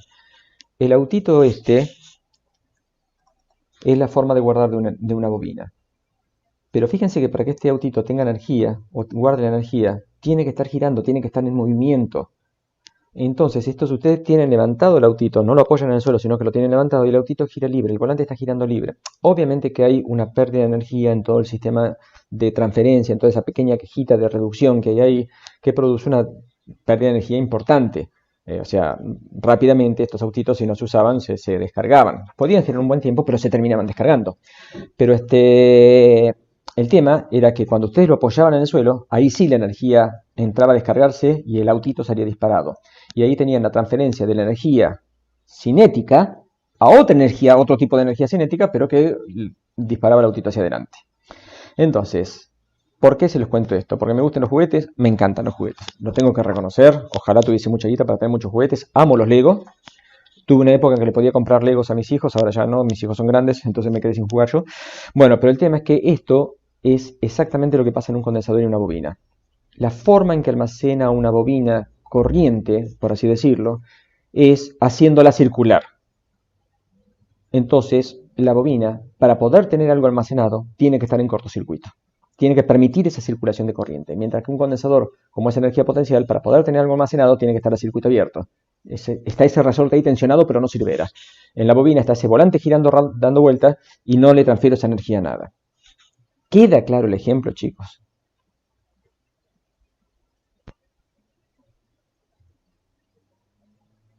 sonamos. Cri, cri. ¿Se entiende, chicos? Fuera de broma, por favor, díganme si no. No entiendo mucho cómo funciona esa ruedita de adentro. No Ese entendés. volante. Acá lo tenés. Bueno, Pero creo que lo importante es entender la bobina más que el volante. sí, sí, no, acá lo tenés a la ruedita. Fíjate. Sí, o sea, sé cómo se carga, pero no entiendo cómo almacena la inercia en sí. Porque es por inercia, justamente. Esa ruedita gira a una altísima velocidad. ¿Está bien? Eh, pongámosle el caso de una bicicleta que la pones pata para arriba, ruedas para arriba, porque la estás limpiando, le estás ajustando los frenos, todo. ¿Y quién no ha hecho así de girar la rueda de la bicicleta a mano para probar el freno trasero? O sea, vos le das al pedal de la bicicleta y estás ajustando el freno trasero, y bueno, y vos querés probar el freno. Y ahí te das cuenta, la inercia de una rueda girando. Nunca vayas a querer agarrar la rueda con la mano, porque te arranca los dedos, es bravísimo eso, chicos. O sea, la cantidad de energía que una rueda de bicicleta, solamente una rueda de bicicleta puede tener, es enorme. Para eso está el freno, para poder frenar. O sea, el freno no solo nos frena a nosotros, la energía cinética que tenemos nosotros cuando estamos andando en bicicleta, que esa es otra energía, mi cuerpo moviéndose almacenó una cantidad de energía cinética. Si quieren saber cuánto es esa energía cinética, vayan corriendo contra una pared. Ahí van a dar cuenta de lo que duele esa energía cinética. Porque cuando ustedes, toda esa energía cinética que tenían en su masa corporal, la frenan de golpe con una pared, ahí se dan cuenta, ay, cómo me dolió esa energía cinética. Bueno, aparte de frenar esa energía cinética, el freno de la bicicleta tienen que frenar la energía cinética de la propia rueda que está girando. ¿Está bien? Entonces, si ustedes ponen una bicicleta pata para arriba y esa rueda está girando, frenarla les cuesta un poco. Lo mismo pasa con esto. Lo que pasa es que esto, en lugar de estar frenando, fíjate que acá tenemos una ruedita chiquitita, donde la tenemos acá. Bueno, se nos cayó el tanquecito. Es esta rueda que está acá. Si esa ruedita que está ahí, yo la quiero frenar de golpe, me va a costar, porque tiene una determinada masa y está girando muy velozmente. Entonces, en lugar de frenarla violentamente, lo que hacemos es transferir ese movimiento por medio de una serie de reducción de engranajes a un movimiento mucho más lento, y de esa manera podemos hacer un juguetito. En este caso es un tanquecito, chicos. Es una exquisitez de algunas personas que se dedican a hacer esas cosas, pero basándose en principios físicos. A lo que voy. La bobina almacena energía en la corriente que está circulando a través de ella. Pero para que circule corriente a través de la bobina, tengo que darle un camino a esa corriente. Entonces la bobina está cortocircuitada para poder guardar. Vamos a sacar esto que me está distrayendo. La bobina, para poder tener una corriente almacenada, tiene que estar cortocircuitada, mientras que el condensador, para tener una tensión almacenada, tiene que estar a circuito abierto. Eso es lo que yo quería decirles. ¿Queda claro esto? Entonces, fíjense acá que perdón si no, de nuevo, por tratar de explicarlos de alguna manera más didáctica, me estoy metiendo otra vez en camisa de 11 varas. Andamos mal este año, chicos. Lo interesante de esto, chicos, es que tanto el condensador como la bobina tienen memoria. El condensador tiene memoria en una especie de energía potencial, y la bobina la tiene en una especie de energía cinética, que sería ahí la corriente de la bobina. Querer cortarle de golpe la corriente a una bobina es como querer cortarle de golpe la tensión a un condensador. Si ustedes que tienen un condensador cargado y quieren descargarlo en forma instantánea, le hacen un cortocircuito. Circula una corriente enorme, el condensador se descargó. La corriente enorme la pueden ver. En algunos casos, un supercondensador, chicos, puede llegar a derretirles un cable. La cantidad de energía que tiene almacenado un supercondensador, cuando ustedes lo ponen en corto, es gravísimo. Bien, la bobina. ¿Cómo se manifiesta en la bobina esa energía cuando nosotros queremos interrumpir la circulación de la corriente en forma instantánea? Abrimos los cables y salta un arco voltaico, porque la corriente sigue circulando. Es lo mismo que yo aplico los frenos del auto. Sí, se frena el auto, pero la disipación de energía que tenemos en el freno, en los discos de freno, las pastillas, todo lo demás, es infernal. Los frenos se nos ponen al rojo, chicos. Los discos de freno se ponen al rojo cuando ustedes tienen una frenada violenta. Por eso que los discos de freno son ventilados y son cada vez de mayor volumen, y de acuerdo a la potencia del auto es el disco, porque tienen que disipar toda esa energía que tenía el auto, lo tienen que disipar de alguna manera. Entonces, ¿cómo se disipa en la bobina? Se produce un arco eléctrico. ¿Es necesario, lo recuerdan del año pasado esto, chicos? Creo que no, pero igual como lo había explicado la otra vez, cuando pusiste el video que pasaba una corriente muy alta y la cortabas, la dejabas circuito abierto, o sea, producir alcohol, tal como me lo imaginé. Bueno, pero recuerdan esos videos, no es necesario que los vuelva a mostrar. Va, es una pavada, si quieren se los muestro. ¿Recuerdan todos esos videos, chicos? Gustavo. Sí, sí. Sí, sí, sí. Bien, bien, no los muestro entonces. Bueno, perfecto, chicos. Entonces, ya sabemos que tanto la bobina como el condensador almacenan. ¿Qué almacenan? El condensador almacena cargas y eso se manifiesta en una diferencia de potencial. La bobina, bueno, por decirlo de alguna manera, almacena cargas en movimiento, corriente. Y eso se manifiesta en una corriente o en un campo magnético alrededor de la bobina. O sea, el condensador tiene un campo eléctrico, la bobina tiene un campo magnético. Pero lo interesante de la bobina es que esa corriente tiene que estar establecida. Si esa corriente está establecida, la diferencia de potencial en la bobina es cero. ¿Por qué? Porque está circulando corriente por un cable. No hay diferencia de potencial. Si un condensador está cargado, la corriente por el condensador es cero. ¿Por qué? Porque está circuito abierto. ¿Se dan cuenta de esa analogía que existe entre condensador y bobina? Que es casi lo mismo, pero al revés. Vamos acá. Miren lo que son las ecuaciones de un condensador y de una bobina. Fíjense, chicos, tensión en el condensador, 1 sobre C por la integral de la corriente diferencial del tiempo. Corriente en la bobina, 1 sobre L por la integral de la tensión diferencial del tiempo. ¿Se dan cuenta que es lo mismo? Tensión en el condensador, corriente en la bobina, corriente en el condensador, tensión en la bobina. Fíjense, chicos, en esas ecuaciones, que prácticamente con cambiar B por I y L por C, con aprenderme un juego de ecuaciones ya está. Un juego de ecuaciones nada más. Ya está, ya tengo los dos. De hecho, lo que yo hago cuando ustedes me agarran así medio dormido y me preguntan, Esteban, ¿cuánto vale la fórmula de la corriente en la bobina? Y yo automáticamente pienso en el condensador porque eso lo tengo mucho más. El condensador, ya les digo, es mucho más intuitivo. Entonces cambio L por C y cambio B por I, ya tengo... Ah, era esta, chicos. Ah, qué bárbaro, ¿cómo se saben las cosas, Esteban? No, no me las un pito, o sea, las razono. Pero entonces, tengan en cuenta eso, chicos, tengan en cuenta eso. Volviendo al caso de las bobinas. La bobina, ya les digo, es menos intuitivo que el condensador, porque hablar de estas cuestiones, o sea, es más complicado. Yo puedo hacer una analogía del condensador y un resorte, pero ya me cuesta un poquito más hacer de una bobina. Lo que sí, chicos, que también existe esa analogía. Y la cantidad de energía que tenemos almacenada en una bobina es algo así como la inercia que tendría una masa. Supongamos a la bobina como una masa y a el movimiento como una corriente. Si yo quiero frenar eso de golpe, esa bobina me va a devolver una fuerza enorme. Pónganse delante de un camión en Juan B. Justo. Bueno, no lo hagan. Fue muy mala la idea. Hagamos una cosa. Pónganse delante de una pelota, están jugando al fútbol, si ustedes son el arquero, les patean una pelota. La pelota viene con una determinada cantidad de energía. Cuando ustedes reciben la pelota, no le pongan la cara, chicos, porque les va a doler. Pongan las manos. ¿Por qué? Porque toda esa energía cinética que traía la pelota se va a liberar en ustedes, en el impacto. ¿Está bien? Esa fuerza que les va a hacer a ustedes, esa fuerza es la tensión que se genera en la bobina cuando yo quiero cortar la corriente en forma instantánea. Ustedes paran una pelota en forma instantánea y esa energía cinética que traía la pelota se manifiesta en forma de una fuerza contra la mano de ustedes, o la cabeza en el peor de los casos. ¿Se entiende, chicos? Entonces, vamos de nuevo. O sea, todos estos son ejemplos como para poder entender qué pasa con la bobina. Porque ¿dónde se aplica esto? Vamos a un ejemplo que es acá donde se aplica. ¿Por qué yo estoy tan pesado con este tema de la inercia? Supongamos esto, chicos. Yo tengo acá una tensión, 12 volt. Tengo acá una bobina importante que maneja lo que se llama como un relé. Este relé me maneja una carga muy grande. A ver, esperen. Este relé está conectado, acá tengo 220 volt y acá tengo una carga muy grande. Pongámosle una estufa eléctrica. Entonces yo acá tengo un transistor comandado desde un circuito, voy a hacer así microprocesador. Esto es un microprocesador que está controlando la temperatura de mi casa. El microprocesador tiene sensores y esos sensores determinan que yo debo apagar la estufa porque ya pasó ya la temperatura llegó al nivel que yo quería.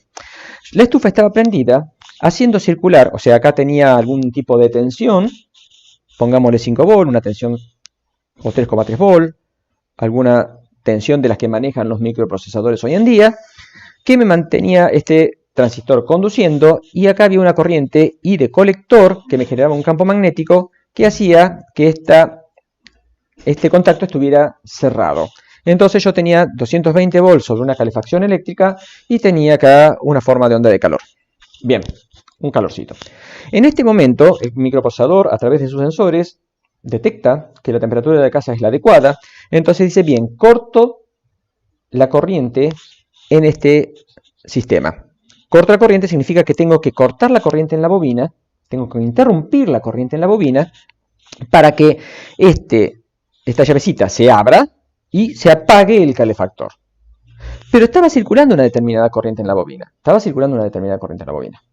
Entonces, en el momento en que este microprocesador me baja el pulgar, este transistor se corta, la bobina se le corta la corriente. O sea, el generador de corriente del colector deja de funcionar y la bobina se encuentran con que no tiene por dónde hacer circular la corriente. Pero la bobina estaba cargada con una determinada cantidad de corriente porque estaba circulando corriente a través de la bobina, porque yo necesitaba esa corriente para generar el campo magnético que me mantenía el contacto cerrado. ¿Qué pasó ahora, chicos, acá? El transistor se abre. ¿Qué pasa con la corriente de la bobina?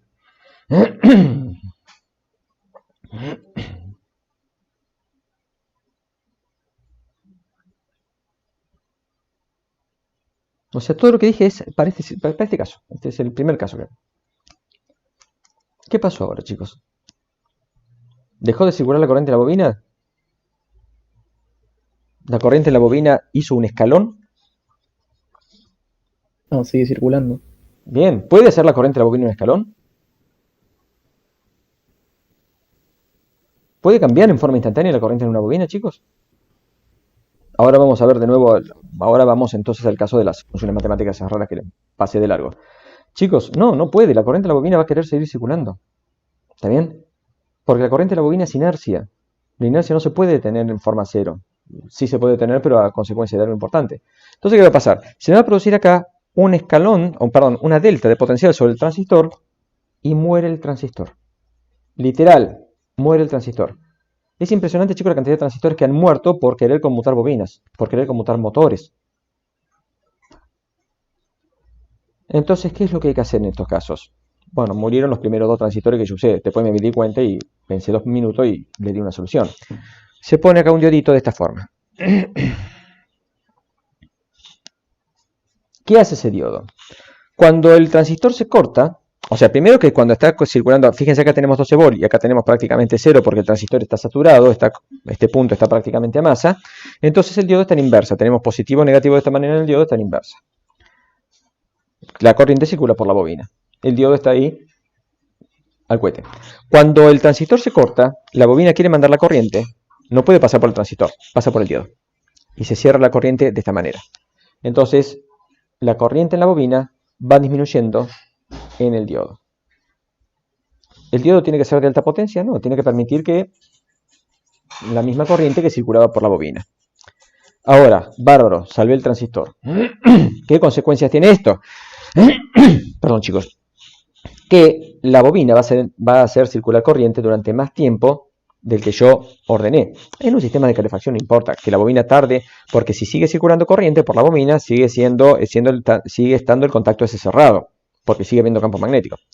Eventualmente, las pérdidas en la bobina, a través de la resistencia propia de la bobina, pérdidas en el cable, caída de tensión en el diodo, no se olviden que los diodos en directa tienen una pequeña tensión de 0,6, 0,3 volts, 0,6 en general, y fíjense que 0,6 por la corriente va a producir una disipación de potencia.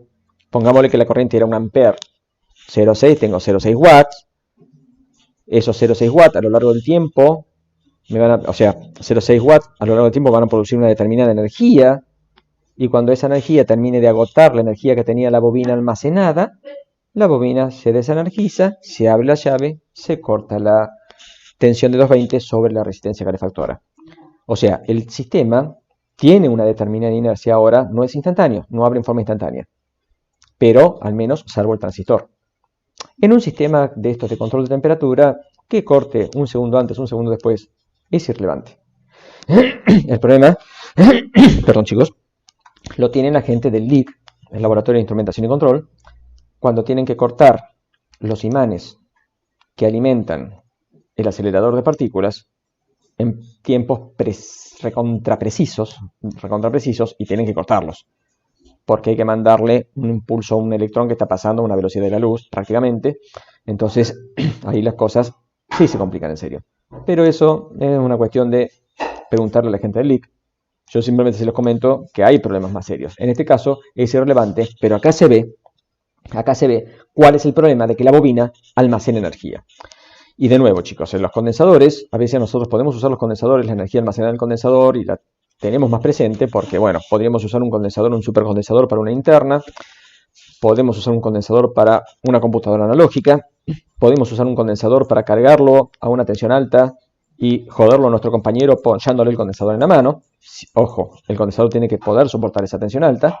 Pero el chiste nuestro en la escuela técnica, cuando yo era técnico o estaba estudiando para técnico, era agarrar condensadores que soportasen 400 volts, los cargaba a 220, se los ponía en la mano a mi compañero y mi compañero me puteaba en todos los idiomas. Pero, ¿qué pasa? La bobina es más difícil de ver esto, es mucho más difícil. Si en el caso de haber tenido clases presenciales, yo les hubiese puesto en sus manos a ustedes una bobina cargada para que vieran cómo se siente la patada, el arco voltaico en carne propia. Ese arco voltaico que yo les mostré en videos el año pasado, se los podría haber hecho sentir en el cuerpo y hubiesen dicho, ah, wow, la bobina sí almacena energía. Pero lamentablemente, para mí, y por suerte para ustedes, no estamos en clases presenciales, así que se zafaron de ese experimento. Pero lo importante, chicos, que la energía almacenada en la bobina no es que, o sea, aparece generalmente para joderme la vida. Literal. Es algo que suele ser molesto en muchas aplicaciones, sobre todo en conmutación o en control. Y obviamente en circuitos sintonizados es espectacular porque lo que yo logro con eso, guía 7, es lograr anchos de banda determinados jugando con esas características de la bobina y el condensador. Pero bueno, ¿se entendió esto, chicos? Sí, sí. ¿Se entendió el circuito? Porque ese circuito, ese circuito es el que usamos nosotros, o el que lo pueden ver en los apuntes de la materia, para el calentador del agua, que lamentablemente, bueno, no se pudo hacer el año pasado, ni se va a hacer ni sé cuándo lo vamos a poder hacer, cuándo vamos a volver a la normalidad. Bueno, y ahora sí, chicos, vamos a estas formas de onda media raras. ¿Por qué nosotros ahora nos ponemos pesados con la matemática rara? ¿Por qué cuando estamos hablando de bobinas y de condensadores aparecen estas formas de ondas estrambóticas? Que la verdad que son bastante, uno dice, ¿a quién se le ocurrió definir un escalón? O peor aún, una delta. Y es porque cuando nosotros tenemos elementos con memoria y queremos hacerlos cambiar de opinión rápidamente, anular su memoria, van a aparecer formas extrañas. A ver. Primera cuestión, cualquier elemento que tenga memoria va a querer mantener esa memoria. Un condensador que tenga una determinada tensión va a querer mantener esa determinada tensión. Si yo tengo un condensador cargado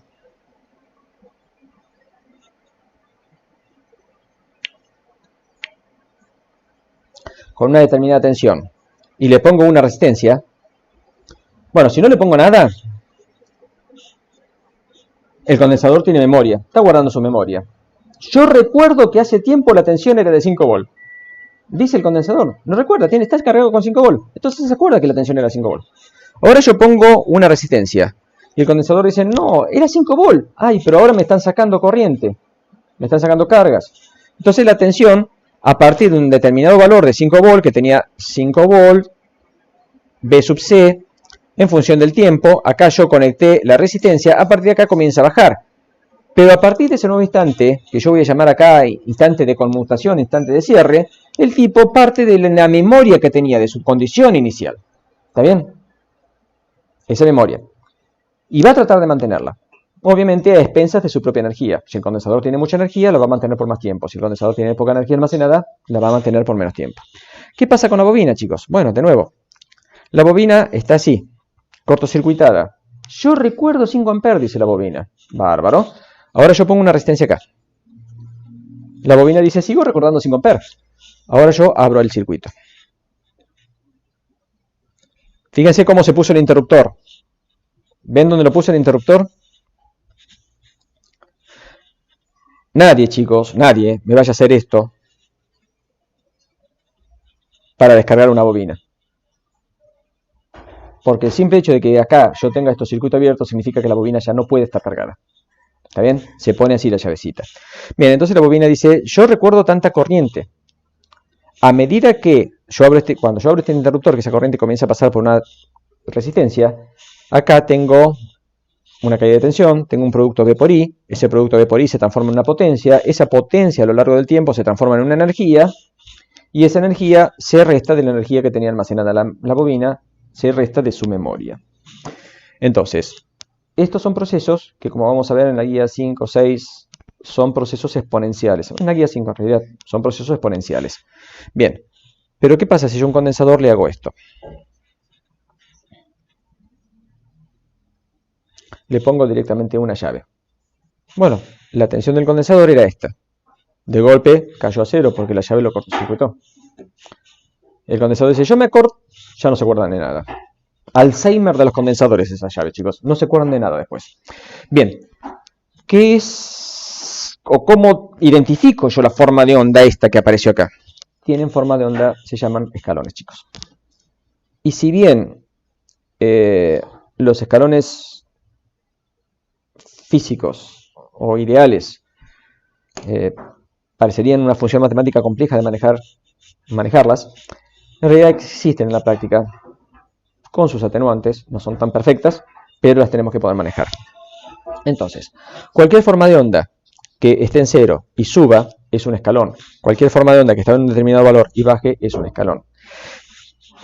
Ahora, yo digo, muy contento, digo, ¡qué bárbaro! Acá tengo esta llave, yo la cierro, tengo un escalón de tensión. Bien, ¿qué consecuencias tiene ese escalón de tensión sobre la corriente? A ver, chicos, si me lo pueden decir. Perdonen que esté tomando tanto café y té, pero tengo la garganta un poco... Estos días he hablado mucho, mucha clase, entonces perdónenme. A ver, díganme ustedes qué consecuencias tienen sobre la corriente en el condensador la presencia de un escalón de tensión o de una llave que se cierra.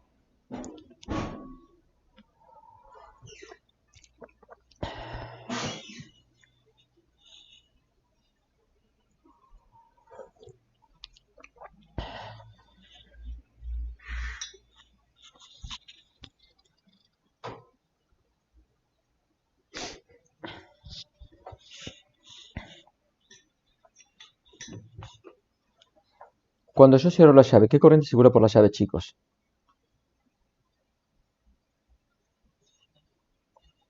¿Cero? A ver, el condensador estaba cargado. ¿Por la llave le estás diciendo? Sí, por la llave, por la llave, por la llave. Yo pongo en corto, ¿ves la llave que está con el condensador? La cierro. Sí. ¿Qué corriente circula en el momento en que yo la sí, cierro? perdón. A ver, Fede, ¿puedes decirme qué corriente circula? ¿La cerrás? Sí.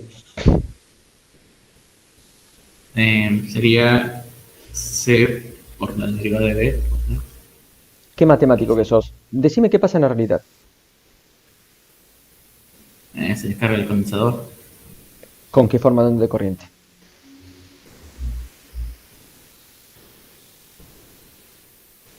Déjame pensar.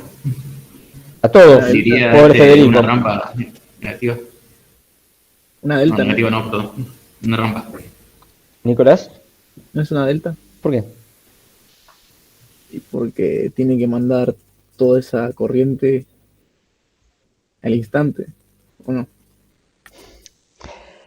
Descarga toda la energía en un instante de tiempo. ¿Está bien? Toda esa energía es potencia por tiempo. Dado que el tiempo es prácticamente cero, la potencia tiene que ser infinita. Dado que la tensión del condensador es un valor conocido, la tensión que tenía cargada, lo único que puede llegar a ser infinito ahí es la corriente. Y una corriente infinita en un tiempo cero, eso es una delta. Fede, ¿te quedó claro? ¿Te sirvió la explicación, Federico? Sí, sí. Es una delta de corriente, chicos. Es una delta. Básicamente, como la tensión en un condensador tiene forma de escalón y la corriente es la variación de esa tensión en función del tiempo, C por la derivada de la corriente de la tensión con respecto al tiempo, ¿cuánto vale la derivada de un escalón? Y no se metan con la función matemática, piensen qué significa derivada, chicos. ¿Se acuerdan en matemática cuando veían delta B sobre delta T, los tempitos esos, hay una variación importantísima de la tensión en un tiempo prácticamente cero.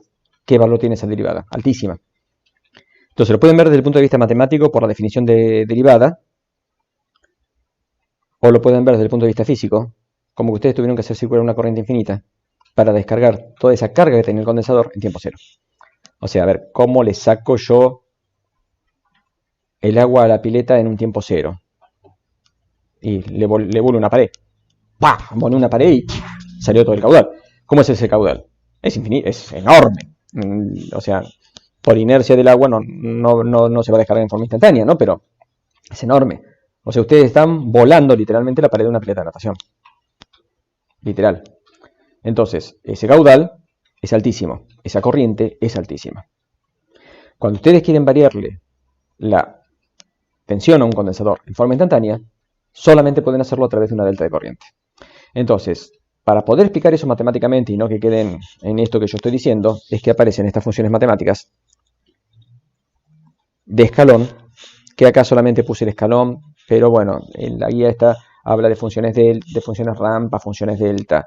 Lo que más me interesa a mí es que ustedes manejen bien la función escalón y la función delta, pero no que lo manejen desde el punto de vista matemático. Obviamente que lo tienen que manejar desde el punto de vista matemático, chicos, pero que interpreten lo que están haciendo. Fíjate vos, Francisco, que me dijiste en un momento una delta, o una rampa. Perdón, una delta no, una rampa. ¿Cómo puede aparecer una rampa en un cortocircuito? ¿Una rampa de qué? ¿De tensión, de corriente? Yo hago un cortocircuito sobre el condensador. Toda la tensión que tenía el condensador se volvió a cero. La caída de tensión sobre un cortocircuito tiene que ser cero. Es cortocircuito, es un cable. Entonces el condensador tenía una memoria de 5 volt. Y en el instante cero más tiene 0 volt. Se olvidó de todo. Pobre tipo, ¿qué pasó ahí? Le metí una delta de corriente. Positiva o negativa, como vos quieras. Positiva o negativa, pero le metí una delta de corriente. ¿Qué pasa con la bobina? La bobina recuerda una corriente. La bobina está recordando una corriente.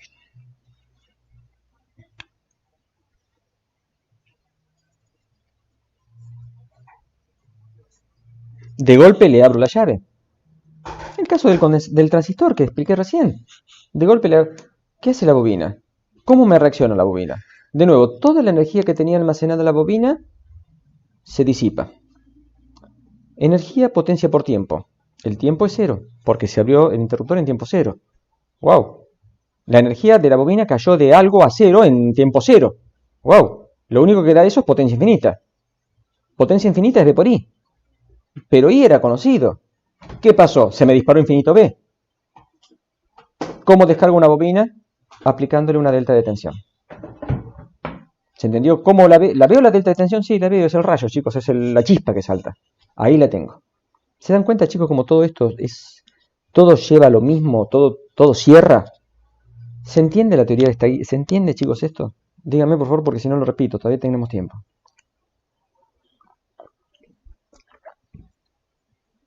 Sí, yo lo entendí.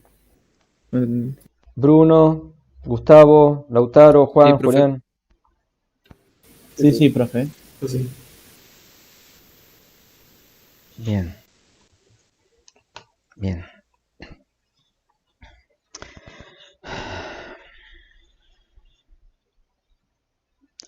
Finalmente, chicos, acá tenemos, por si les sirve, esto lo van a ver en control.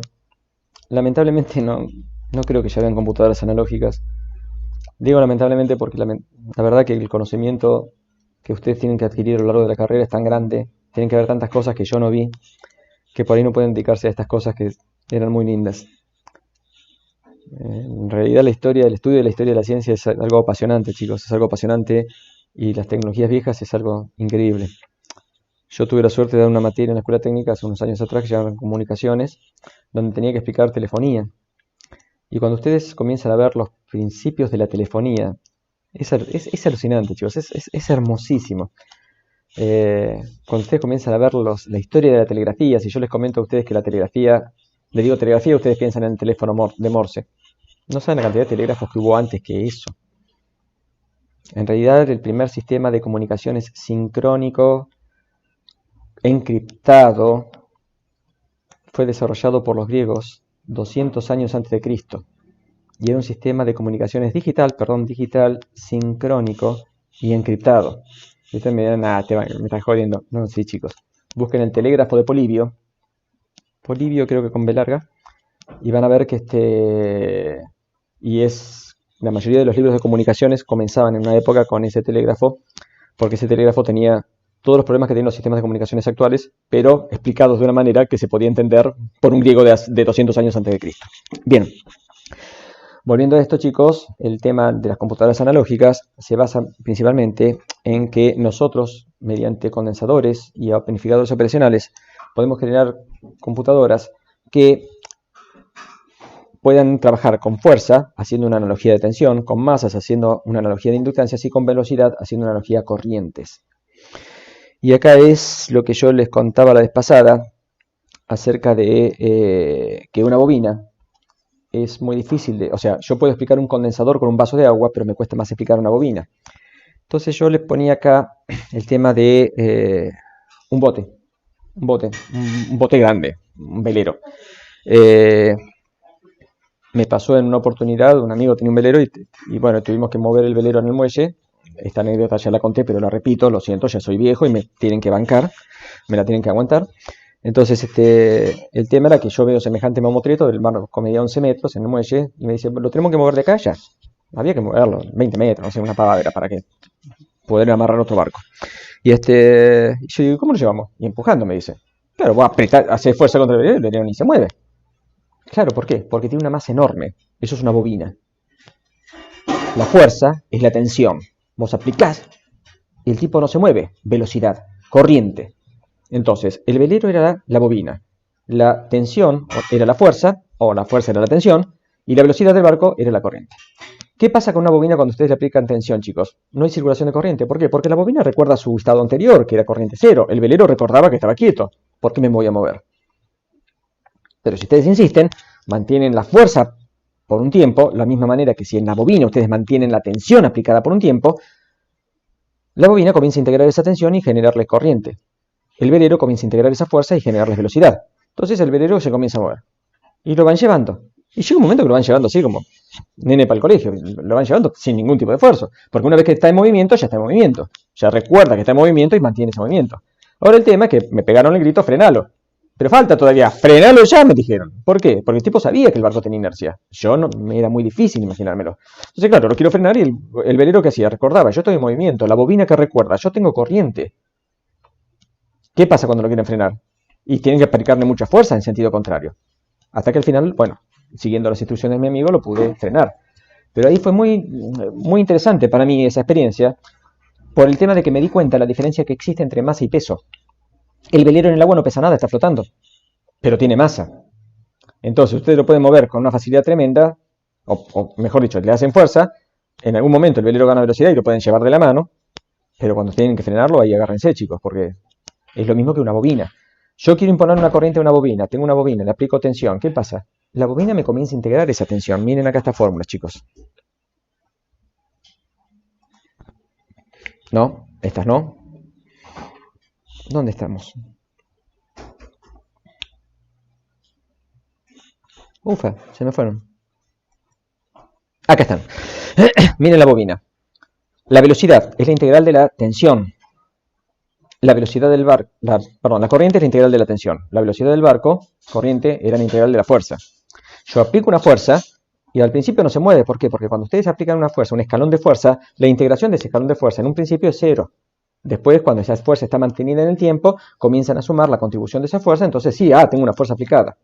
Esa integración de la fuerza que lo realiza la masa del barco es la velocidad que logra el barco, es la corriente que logra pasar a través de la bobina. Entonces, una vez que esa corriente se estableció, anda a frenarla. Eso es lo que pasa con las bobinas, chicos. Es importante que sepamos todas estas analogías que me pasaron a mí, estas cuestiones que parecería que, mirá, quiso decir que moví un velero. Sí, lo moví. Pero bueno, el tema es el siguiente, chicos. O sea, es el ejemplo que mejor se me ocurre a mí para que tomen conciencia de cómo funciona realmente una bobina. Porque después, nosotros en un examen le decimos, bueno, chicos, la bobina está circulando tanta corriente. Yo abro el interruptor. ¿Qué pasó acá? Hemos escuchado respuestas de los más insólitas, chicos.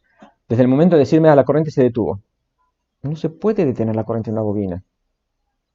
¿Está bien? O sea, o sea, sí la puedo detener, pero a expensas de haber generado una delta de tensión en alguna parte. Por eso es que cortarle la corriente a la bobina no es algo trivial y por eso que ustedes tienen que tener muy en claro esto, porque después el precio que van a pagar es en el costo de los transistores que tengan que reponer cuando la bobina le queme los transistores por sobretensiones entre colector y emisor. ¿Está bien, chicos? Perdón. Bien. Preguntas, chicos.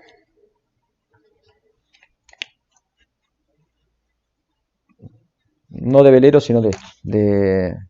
Uy, qué feo que me quedó esto. A ver. Preguntas.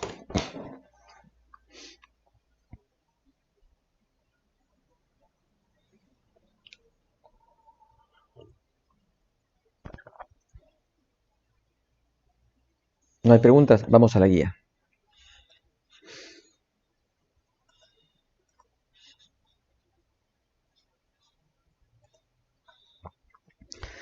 Bien, chicos. Acá tenemos la forma de onda de tensión sobre un condensador. Básicamente es eso. Básicamente es eso. Dice ahí, sobre un condensador, el valor es igual, bueno, en Farad describe mediante la forma de onda que se muestra, dibuje la forma de onda de corriente, dibuje la corriente y la carga como funciones de onda del tiempo. Esto es el voltaje de un condensador. Esto es el voltaje de un condensador, tienen que dibujar la forma de onda de carga y la forma de onda de corriente para lograr este voltaje. ¿Cómo logran tener ese voltaje en el condensador, chicos? No me lo digan matemáticamente. Matemáticamente el problema se resuelve muy simple. Piénsenlo 2 minutos y díganme cómo lo hacen.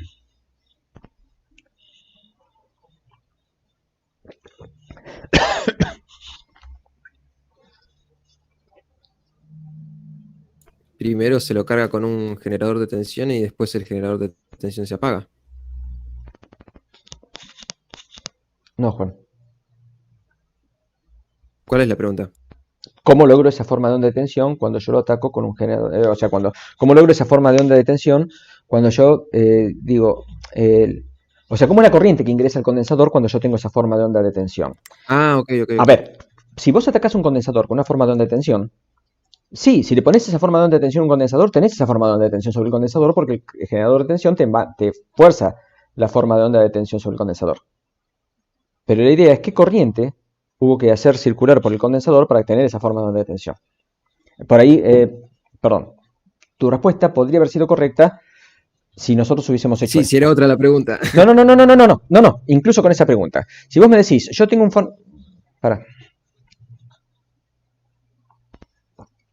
Yo tengo un generador con esta forma de onda de tensión y con esa forma de onda de tensión ataco un condensador,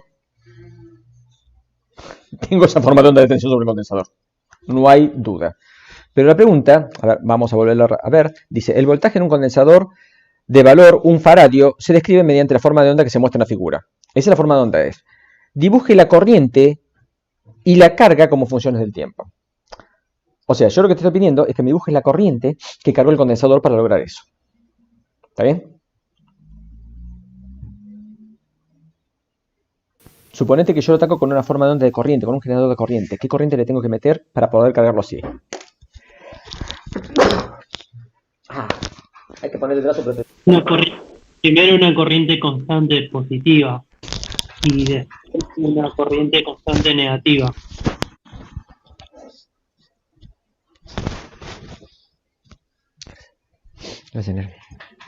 A ver, chicos.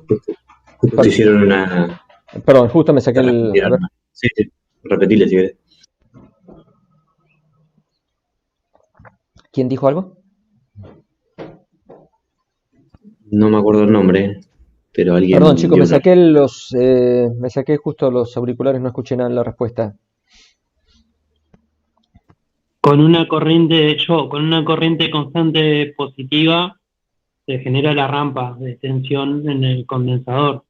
Perfecto. Y después del primer segundo, con una corriente constante negativa se genera una rampa descendente. Perfecto, Bruno, perfecto. Fede, Nico, Lautaro, todos lo entendieron eso. Fíjense, si nosotros tenemos una forma de onda sobre el condensador que tiene esta forma de tensión, esta forma de onda de tensión, ¿cómo fue la carga la corriente para lograr eso, chicos? Bueno, fíjense, primero un escalón de corriente, esto es el cero de tensión, vamos a poner el cero de corriente por acá. Primero necesitamos una forma de onda de corriente positiva para cargar el condensador con una rampa. Acuérdense que la tensión sobre el condensador es igual a 1 sobre C, por 1 sobre C, que el condensador vale 1, es 1, por la integral de la corriente en función del tiempo. ¿Está bien, chicos? Entonces, si ustedes integran, hacen la sumatoria de una rampa, en este caso, de un escalón, si dije rampa, perdónenlo, bórrenlo, es escalón. Si ustedes integran un escalón, obviamente tiene una rampa. Bien, ahora ¿qué pasa? Llegamos a un valor máximo. Ahora quiero descargarlo. Invierto la corriente y ahora la rampa es negativa porque todo lo que yo puse se lo saco. Me ha pasado en exámenes que nosotros mostramos esta forma de onda de corriente y pedimos que nos dibujen la forma de onda de tensión y dibujan esto.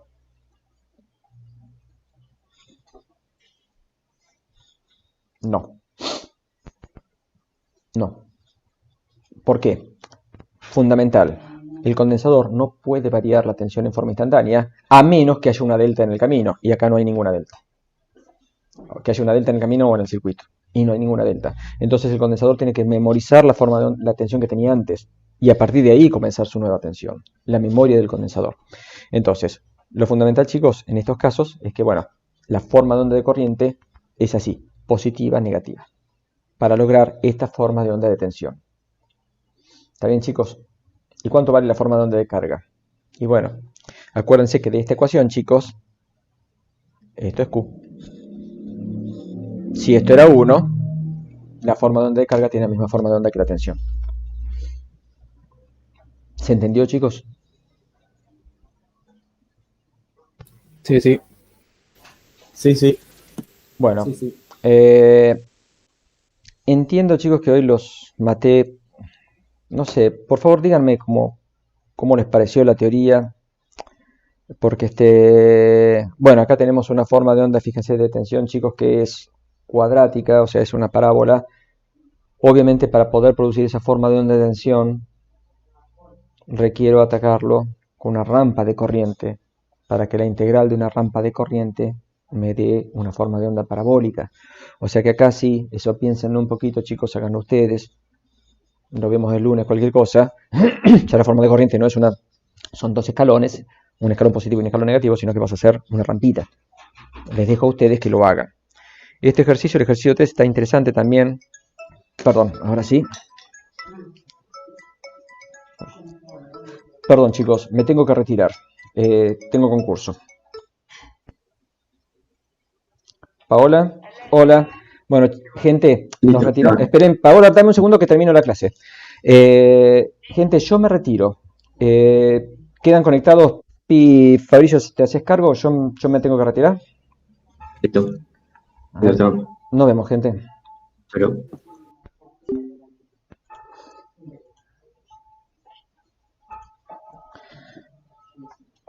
Listo, Paola.